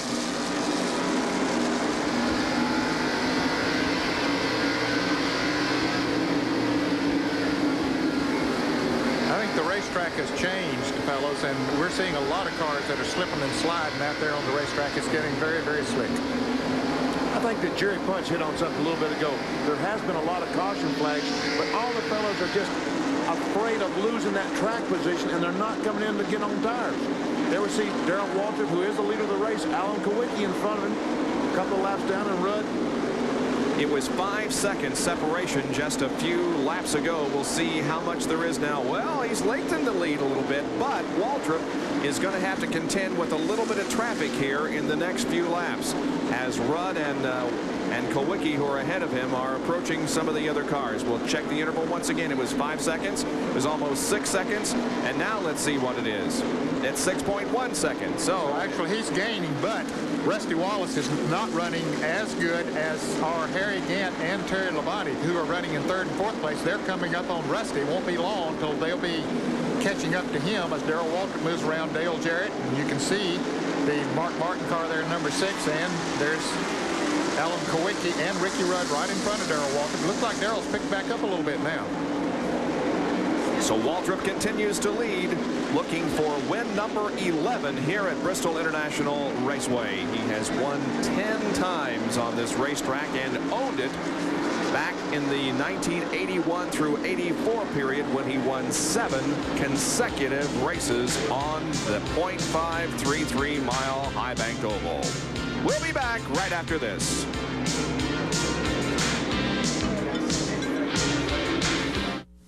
Racing is more. There's a lot going on here at Bristol International Raceway in the Busch 500. Darrell Waltrip in car number 17, the Tide Chevrolet, leads with 130 laps to go, but there are a couple of cars who are not doing so well. One car that is doing very well is Harry Gant, however, as he has moved into 2nd position, passing Rusty Wallace, and we are riding with Harry at the moment. Now we'll replay and show you how Gant went into 2nd. Well, he went in behind Rusty Wallace going into the turn, dips down on the inside, gets the nose up under there, and then as he goes into the turn, he dives down on the inside. Wallace's car slips high, and Gant just drives right on by him. And so Rusty slows down the front straightaway. And here is Terry Labonte's pass of Rusty Wallace that happened a few laps ago. And now as we see this replay, as Terry Labonte went into 3rd spot, Rusty Wallace is definitely having his problems on the racetrack. And here's a spin off of corner number 4. It's Dave Marcus backing into the wall on the inside of the racetrack. A lot of smoke obscuring the visibility to the other drivers coming off the corner, but everybody is okay. And Dave Marcus will get his car headed in the right direction. And Alan Kawicki and Ricky Rudd stayed in front of Darrell Waltrip, so that puts them back in the thick of this thing. they're back in the lead lap. And the spin occurred just ahead of Rusty Wallace. There it is. Marcus coming off 4, loops it. And Rusty, when he got in the smoke, had no more idea where Dave Marcus was than he knew where I was. And here are the leaders coming down pit road. And Jerry Punch is there with Darrell Waltrip. Tide Chevrolet crew will go to work on the lead car. Darrell Waltrip, a 10-time winner here at Bristol Raceway, is able to clean the windshield. Very important part of the job there. They're cleaning the windshield, changing right side tires. Jeff Hammond will scamper around, slide that jack beneath the big bright orange Tide Chevrolet Lumina. Eddie Dickerson puts the left front tire on. Sandy Jones, the left rear. Bill Wilbur carries the tires. Mike Powell's got his gas completely. Down off the jack, and Waltrip down and away. The first car off pit road. He will continue to lead here. Also, as Terry Labonte, as he's also had some service. Let's check in over here against pit with Jack LaRue. Well, Jerry, as you know, Harry Gant is pitting on the backstretch, so he's brought the lead cars down here. He's running in second place. They've elected as well to go to right side tires and left side tires. They do not want to gamble. They will change all 4 all around. Leo Jackson cleaning the windshield. The crew goes to work. A very quick stop so far. Harry Gant waiting patiently behind the wheel. Has the car back in gear, waiting for the drop of the jack and the signal to go. He drops it in, tries to spin right out and gets right back out of the racetrack. And a little bit of a disadvantage by pitting on the backstretch because the green flag opens up pits on the front side first. So the pit stops have been completed. We'll be set for green right after this.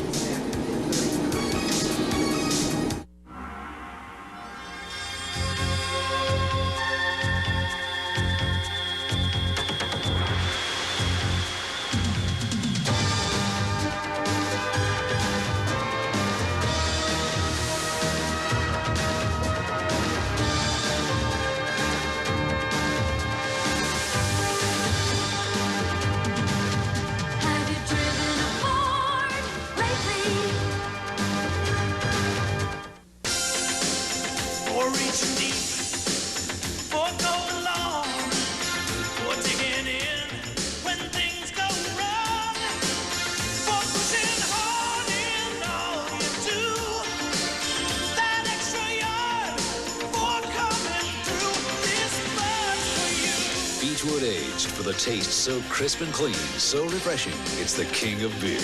This Bud for you. Back at Bristol, where again we have just gone green. There's the leader of the race, Darrell Waltrip. There are 3 cars ahead of Darrell. Well, there were. Now there are only 2, and the reason there are only 2 is because Jimmy Spencer jumped the flag as being given a stop-and-go penalty. There he goes away. Now, he had just gone a lap down before this caution came out, so he's back down 1 lap now. Now here's Rusty Wallace going to the inside of Terry Labonte in car number 11, looking for second position. There is second, third, and fourth right there. It is Labonte, Rusty Wallace, and Ricky Rudd. And in my opinion, the driver we're going to have to watch out for the remainder of the race is that green Quaker State Buick of Ricky Rudd. Let's go to Jerry Punch, who has a comment on Jimmy Spencer. Well, gentlemen, take a look at the left rear of Jimmy Spencer's Pontiac. They have the ratchet sticking out of the rear window. When Spencer made that stop-and-go penalty, the crew put a ratchet in to make an adjustment, and it is still sticking in the window. Now here is Spencer. He comes sliding on the pit road. The crew will grab it off, and now he is away. But a costly miscue there on the Crisco crew. And Jerry, that has put him 2 laps down now. And the fellow that was riding in second, third place a little while ago now finds himself 2 laps down. So Jimmy Spencer, after running in the top 5 for many, many laps, having a great run, now goes 2 laps down. Davey Allison is back out on the racetrack after several hundred laps down, but he's back out there. He was involved in a crash earlier today, but is back in competition. Meanwhile, Darrell Waltrip trying to put another lap on Jeff Bodine in car number 5. Bodine also involved in a skirmish. Terry Labonte right there in second position. Then comes Wallace and Rudd and Alan Kulwicki, who is also on the lead lap. And the other car that's still on the lead lap is Harry Gant. There are 6 at the moment on the lead lap. Here's Waltrip passing Jeff Bodine into corner number 3.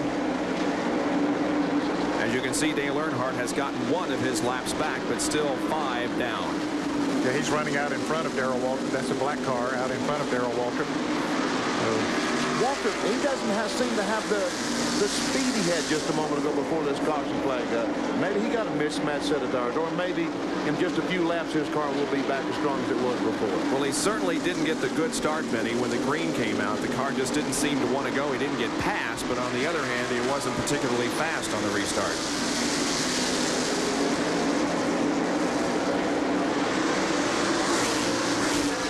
There's Harry Gant in 6th position. Let's go to Jerry Punch.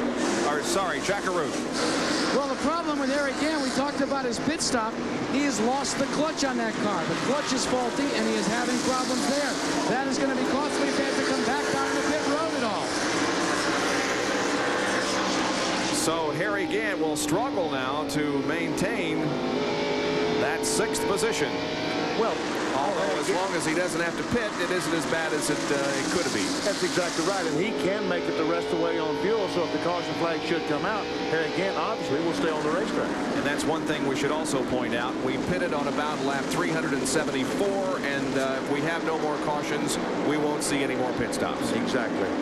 You know, Alan Kowicki has gotten himself back in the position for that big money here tonight. He's fought his way back into the lead lap, and look at him there running with Ricky Rudd and with Rusty Wallace. So, hey, he's still there. Let's go to Jerry Punch for a note on Ricky Rudd. Well, gentlemen, Ricky Rudd and the Bernstein team have been struggling all year long. They've been trying to run up front, but they've had their troubles, except with the exception of Sears Point. A couple of weeks ago, I spoke with John Daniel. We were up at Watkins Glen, New York. He said, hey, we've got something for him in a couple of weeks. We found some major breakthroughs in the horsepower department, in the head and intake area. It will not become apparent probably until Bristol, but at Bristol, we should have something to show him, and I believe he was exactly right. Gentlemen? I definitely think you're right, Jerry. That car has been strong all evening, and despite the fact that he has gotten laps down, is now back in contention for the win.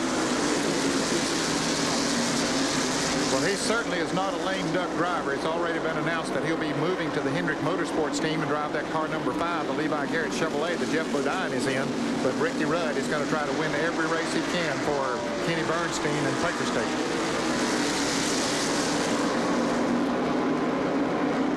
Awfully good race we have going for 2nd, 3rd, and 4th. Darrell Walter, we saw the orange and white car in front of this. He's about 15, 20 car lengths ahead of this pack, but and Dale Earnhardt in the Goodwrench Chevrolet jumped out in front of Darrell Walter a moment ago, but he's easing back now, and he is 6 laps down. Yep, he had got back where he was only 5 laps down, but Walter has moved around him now, so that puts him 6 laps down once again. Looked like a little smoke, might have been tire smoke coming from Earnhardt's car as he went around that turn. Yeah, I've been noticing that for several laps, but I think it is tire smoke. Drops down now as Rusty Wallace passes by on the high side, and so will Ricky Rudd. Alan Kowicki will try to pass Dale Earnhardt. And Earnhardt moves over and lets him go. He really doesn't fight it. He knows that he's out of it as far as the win's concerned here tonight. He just wants to ride it out, try to stay up there in the lead in the Winston Cup point standings. Well, again, we're going to see a tightening of the point standings if things should end the way they are right now, with Dale Earnhardt experiencing problems and at the moment being shown in 15th position, whereas Rusty Wallace, who is 2nd in points and 82 back going into this race, is in 3rd. Mark Martin has had his problems tonight, and Darrell Waltrip, who was 4th in points going in, as you can see, is the leader of this race. We're going to see it tightening again as we go to Darlington. And there is Alan Kowicki still looking for the Unocal bonus money amounting to $136,800 in addition to the prize money for winning the race. There is the amount of track that he has to find. There is Hut Strickland, by the way, in car number 57. Hut had a fine run last weekend, but has not been on the pace tonight. Darrell Walter, and we'll go back to Alan Kowicki with the camera, show the distance, and that's all it means. Oh, Kowicki trying to get inside of Ricky Rudd, but that's all there is for $136,000. Alan, should be no problem. Yeah, right. Kowicki looking inside of Rudd. This is the battle for 4th. Here is Kowicki side by side with Rudd at the line. Oh, he's going to have to back off. Yeah, because of Hut Strickland. Boy, he had position, too. Don't you know he hated to see that 57 car up there in front of him. May not get the opportunity for the next few laps. He'll certainly have to work and set himself up again. Let's take a look at our Napa race summary.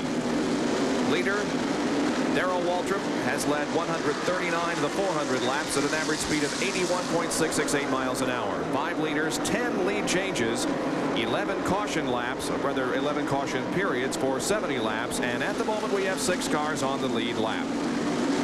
Jeff Bodine, Dale Earnhardt, Darrell Waltrip, Alan Kulwicki, and Rusty Wallace have led. As you can see now, Alan Kulwicki has taken over the position from Ricky Rudd. Out of race, Joe Ruttman early in a crash. Derek Cope dropped out, so did Greg Sachs, Rick Wilson, and Dick Trickle. Morgan Shepherd, Michael Waltrip, Ken Schrader, Kyle Petty, and Bill Elliott also are out of competition. Alan Kulwicki has now moved into the 4th position. Waltrip leads. Labonte is 2nd. Wallace is 3rd. And then comes Alan Kulwicki. We will be back with more from Bristol International Raceway. Live coverage of the Busch 500.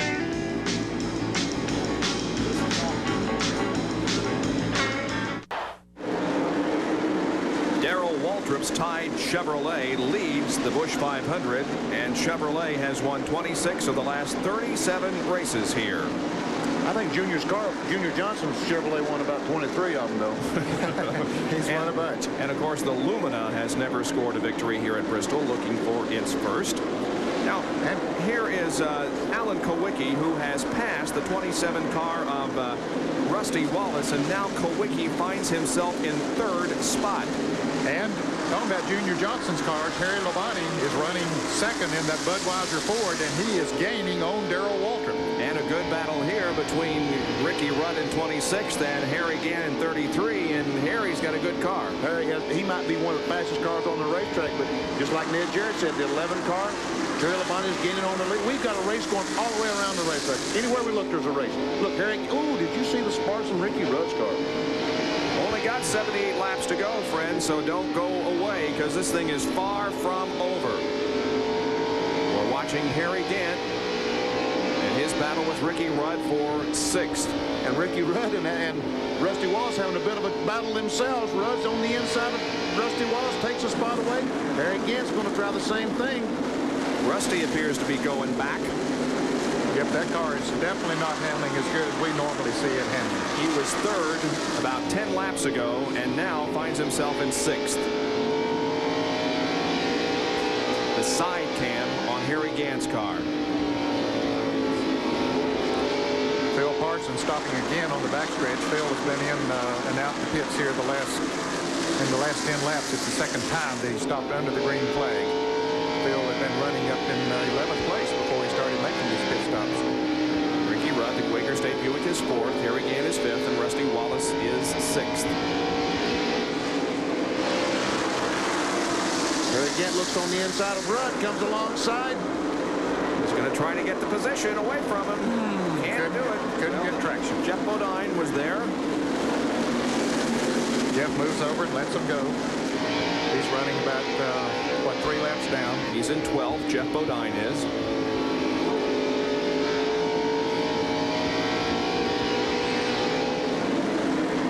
So the 2 green cars, the Quaker State Buick, Ricky Rudd, the Skoll Oldsmobile of Harry Gann, battling it out here. Harry Gann's best finish was 3rd in the 1982 Busch 500, and this is his 22nd start at Bristol. He's got a top 5 going here this evening. There's Darrell Waltrip. And 17. Darrell Waltrip better not look in the rearview mirror, because back there in the same straightaway is the 11 car, Terry Labonte, the Budweiser Ford. Oh, less than a second. Less than 1 second. Yeah, not too long ago, it was about 2 seconds, fellas. So in the last 10 laps, he's cut a second off of it, and he's doing it about 0.2 of a second a lap, I believe. Now he's running up on, Labonte is running up on the car number 2. That might slow him down a little bit. But the 2 car of Ernie Irvin moves to the inside, so it did slow him down 1/10 of a second that time, but we'll clock him again now that he's gotten around the 2 cars. Of course, he has Neil Bonnet and Dale Earnhardt between he and Darrell Waltrip now. But There's a long ways, over 70 laps to go to catch Darrell Waltrip. Earnhardt moves down out of the way, still 1 second flat behind. And here Neil Bonney moves out of the way now. Open territory there now between Terry Labonte and Darrell Waltrip. And Junior Johnson's cars have won 21 times here on the high banks of Bristol International Raceway. I guess 23 wasn't bad. We're pretty darn close. He certainly knows how to set the race cars up here, no doubt about that. Well, with no traffic behind him, although Darrell does have traffic in front of him now, let's see what it is. Well, actually, he's picked up a little bit on the body, another 1/10 of a second. This Darrell Waltrip's driving me crazy. He looks like he's slowing down, now he's speeding up. Yep, looks like he does whatever he needs to do, don't he? That could be the situation. That's right. He might have looked in the rearview mirror and saw the body and said, oops, I better go a little faster. Waltrip's trying to put another lap on Jimmy Spencer in car number 88. Spencer a little loose there coming off the corners. We've got 7 lead laps to go. Darrell might have tapped him just a little bit and got him a little bit loose. That should make Spencer 3 laps down. Now tell me, what would this do to Darrell Waltrip emotionally, psychologically for next weekend if he should win tonight? I think it would be an asset for him, a tremendous asset for him. Oh, yeah, I think it'd psych him up. I think he'd feel, hey, we got the momentum, fellas. Let's go on there and get that $1 million. How about that, Jack? What do you think? I had a chance to talk to Darrell before the start of the race, and I asked him precisely that question. And he said, listen, I'd like to win this thing so I'd have a little pocket change going down to Darlington. He believes in momentum, and he thinks if he can win here, it would be a psychological edge going into the quest for the $1 million next week. Well, he's got 67 more laps to go before the checkered flag falls, and but in the meantime, he is going to have to contend with Labonte because Terry is still hanging right in there.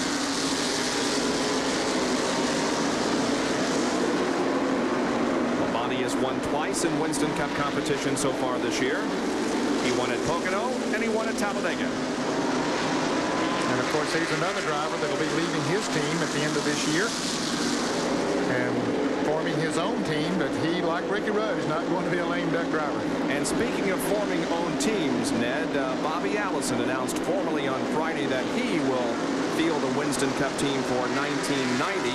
If Mike Alexander gets all clearances from NASCAR, he will be the driver. They will be Buicks, but Bobby says that he doesn't have a sponsor lined up right now. He said a sponsor is needed, but they're going to do it anyway. Bobby Allison also said in the media release that he still hasn't given up hopes of getting back in a race car someday himself. We'll be back with more of the Busch 500.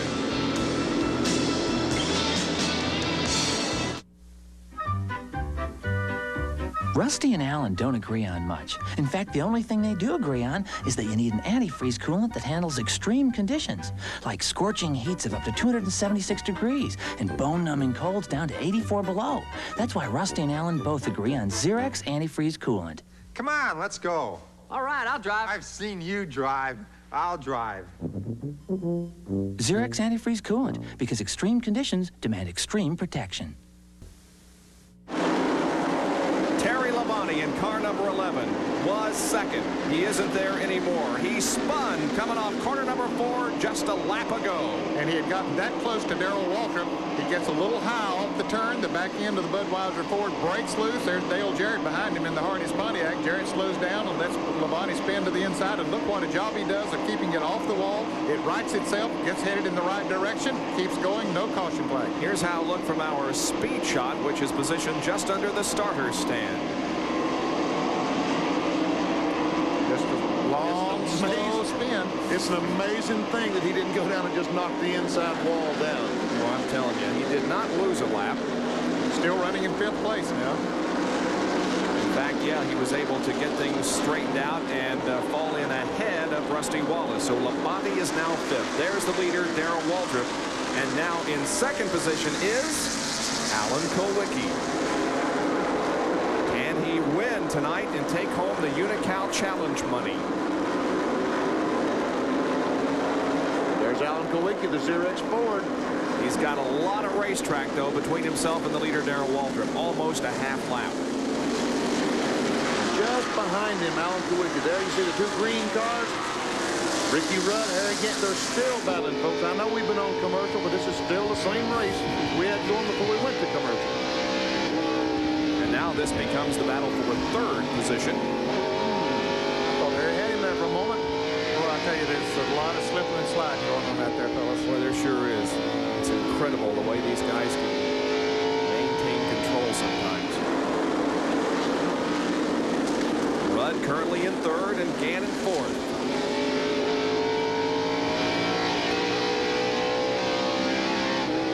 .50 laps to go. 450 have been completed.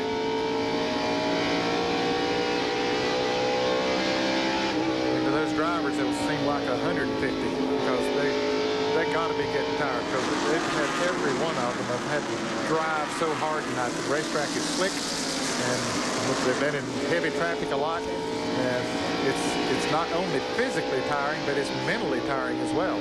You can imagine, just as close, we saw these fellows tonight rubbing each other as close as they've been. You can imagine how mentally exhausted, like Ned was talking about, just how much of your mind you have to concentrate because 1 inch makes a tremendous difference at this racetrack.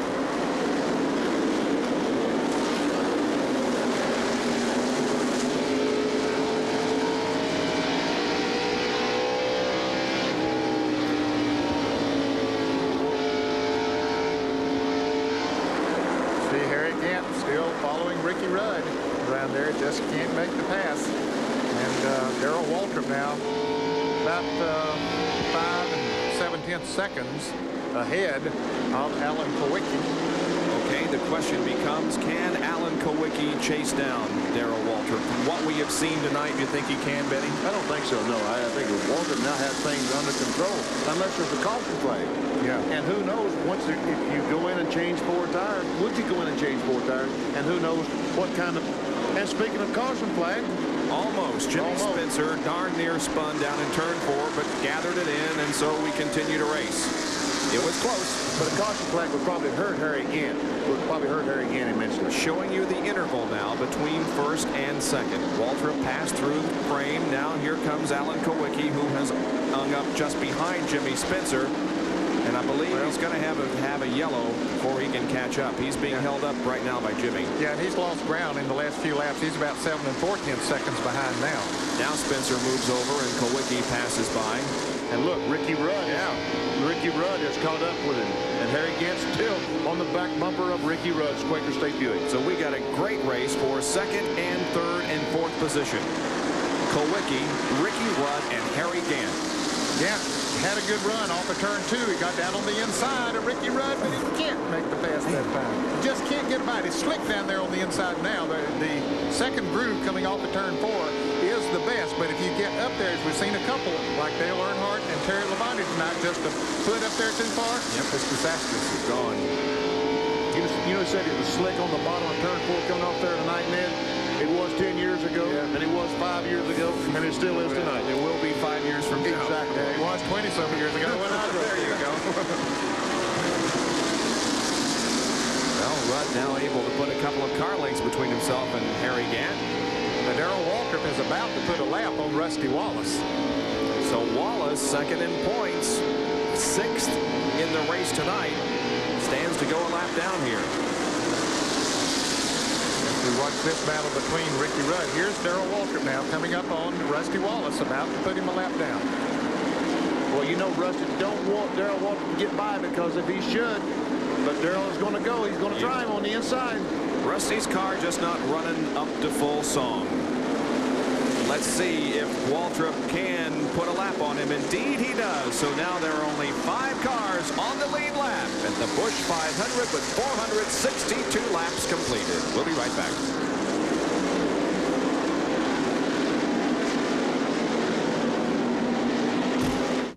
Laps to go in the Busch 500. Darrell Waltrip is the leader. Alan Kowicki is second. Ricky Rudd third. Harry Gant fourth. Terry Labonte fifth. Those cars on the lead lap.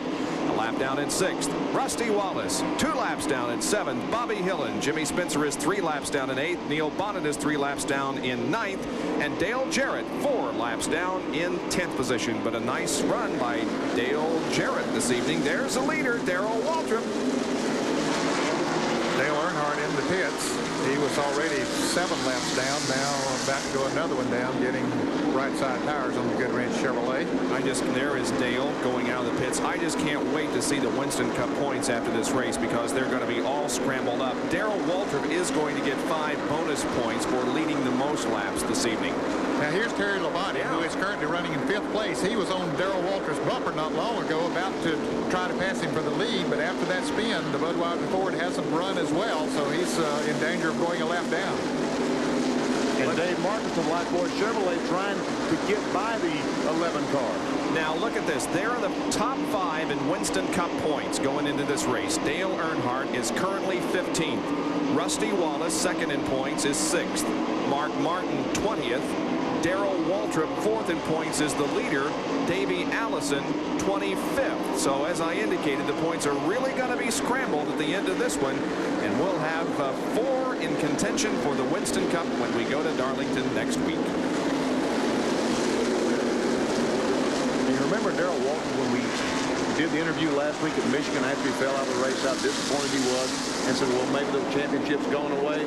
I don't know if it is or not, Bob Jenkins. I don't think so. No, I bet he's thinking differently right now. And I believe that he's thought deep down in his heart.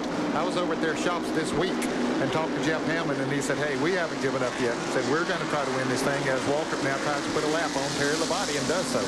And so there are now 5 cars, make that 4 cars on the lead lap as Labonte goes down 1. 4 cars on the lead lap are Waltrip, Kowicki, and the 26 and 33 cars, and there they are, and they must have a rope attached to themselves, you know it? Nothing's changed. What's this, 100 laps now at least? No, it's not 100 laps, but it seems like they've been running bumper to bumper for the last 50, 75 laps anyway.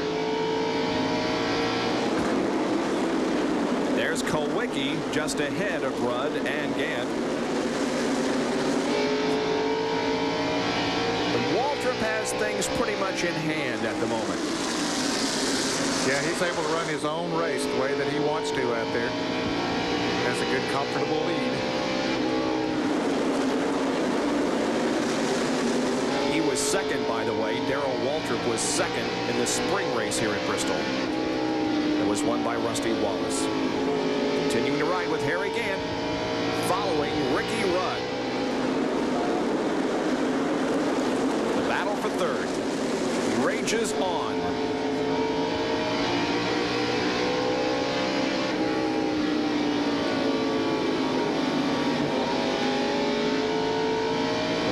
Be slick out there. You can see Harry fighting the wheel. Yeah, they're really having to battle it. Neil Bonnet has slowed in the car number 21.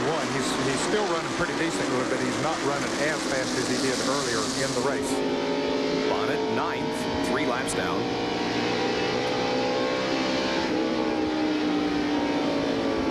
You know, it's amazing the statistics when you look at short track racing in the 80s Winston Cup. Darrell Waltrip has 32 wins, and what is even more incredible than that, the second place guy is Dale Earnhardt, and he's only got 18. And then Rusty Wallace, believe it or not, is the 3rd on the short track win list with 5. We'll be back right after this with more from Bristol International Raceway.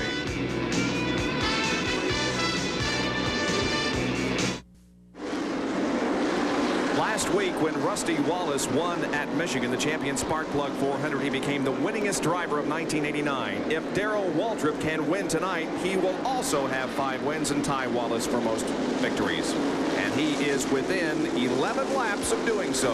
Darrell Waltrip is the leader of the race. And has a good lead, a very comfortable lead over Alan Kowicki, who is running in the 2nd position. Ricky Rudd now creeping up on Alan Kowicki.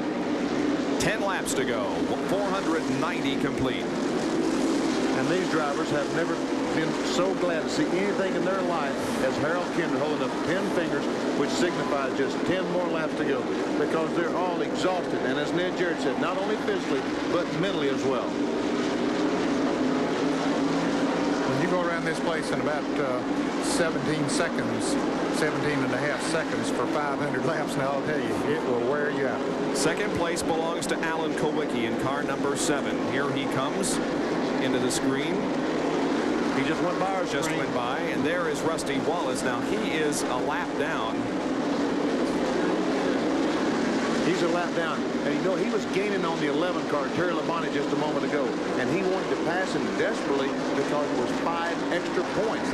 Folks, if the points pay 175 to win, and it drops 5 points per position back to 5, back to 5th. He wanted to catch Labonte and get those 5 points, and he was gaining on him. And then along came Kowicki and the Rudd car and the Harry Gant car, and when he let them by, he lost some ground. And so Rusty Wallace is in 6th. And we continue to have this battle between Rudd and Gant, but Gant just can't find the opportunity to take over the spot. No, he's gaining in the turns now. He got up beside of him there just a moment ago, but couldn't make the pass. There are less than 5 laps to go in the Busch 500. Second, third, and fourth position are very, very close. There's Alan Kowicki in 7, 26, Ricky Rudd, and the 33 of Harry Gant. Now, the 11 car of Terry Labonte is not among the contenders for this position. He is a lap down. And he moved over and let Ricky Rudd go by. And will do so now and let Harry Gant go by. Alan Kowicki is going to come close to winning the Unocal Challenge, but close doesn't count, does it? You think he's hoping for something to happen to Darrell Waltrip's car? Think so? Believe me, he is. I mean, 136,800 wishes. Yeah, you hate to see another driver have bad luck, but when there's that kind of money up at stake, I'm sure he wouldn't mind wishing that. And in case you just joined us, if the 17 car wins the race, that's okay. If the 7 car was to win the race, he sat on the pole position tonight, Alan Kowicki, he would pick up a bonus of 136,800. Alan Kowicki is the only guy that can do it. Darrell Waltrip can't. Here comes the white flag for Darrell Waltrip. He has 1 more lap to go around the .533-mile high banks of Bristol International Raceway, and he will win his 5th victory of 1989 and his 11th here at Bristol. Off of corner number 4, Darrell Waltrip wins the Busch 500 at Bristol International Raceway. Here comes second place. Alan Kowicki will finish 2nd, Ricky Rudd 3rd, and Harry Gant in 4th. Those cars on the lead lap. And in 5th is going to be Terry Labonte. Let's go to Jerry Punch. Okay, Jeff Hammond and the crew celebrating here in the pits with Darrell Waltrip's victory. And Jeff, congratulations on an outstanding win, partner. Thank you, man. I tell you what, I can't say enough about that man behind that 17 car or this bunch right here. We've had 2 bad weeks. We came up here. We were either going to run the wheels off or knock the wheels off. That was our game plan. I told him before he started the race, eye of the tiger, man. We're going after him tonight, and he did it. He came up here with blood in his eye, and I think everybody can see he's back, baby. We're going into Darlington. We're going to be pumped. We may not get $1 million, but we look like $1 million. That sums it up. Jeff Hammond of the Happy Tide crew, gentlemen. Great comment, and again, we'll be live at 12:50 next Sunday afternoon to see if Darrell Waltrip can repeat his win tonight and win $1 million in the Southern 500.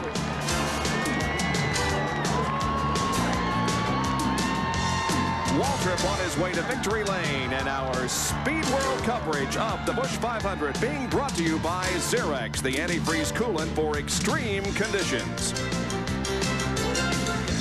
By Quaker State Motor Oil, the big Q stands for quality, always has, always will. By the Die Hard battery, now with more power when you need it most. And by the First Name and Filters Purolator, exceptional protection for exceptional vehicles like yours. And we will go to victory lane in just a moment to talk with Darrell Waltrip, who has endured and won the Busch 500. That in just a moment.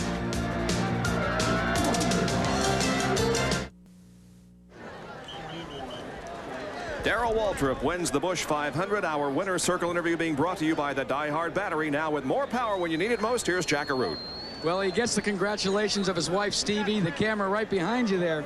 Darrell, the old man is back at Bristol. Well, it was a tough night.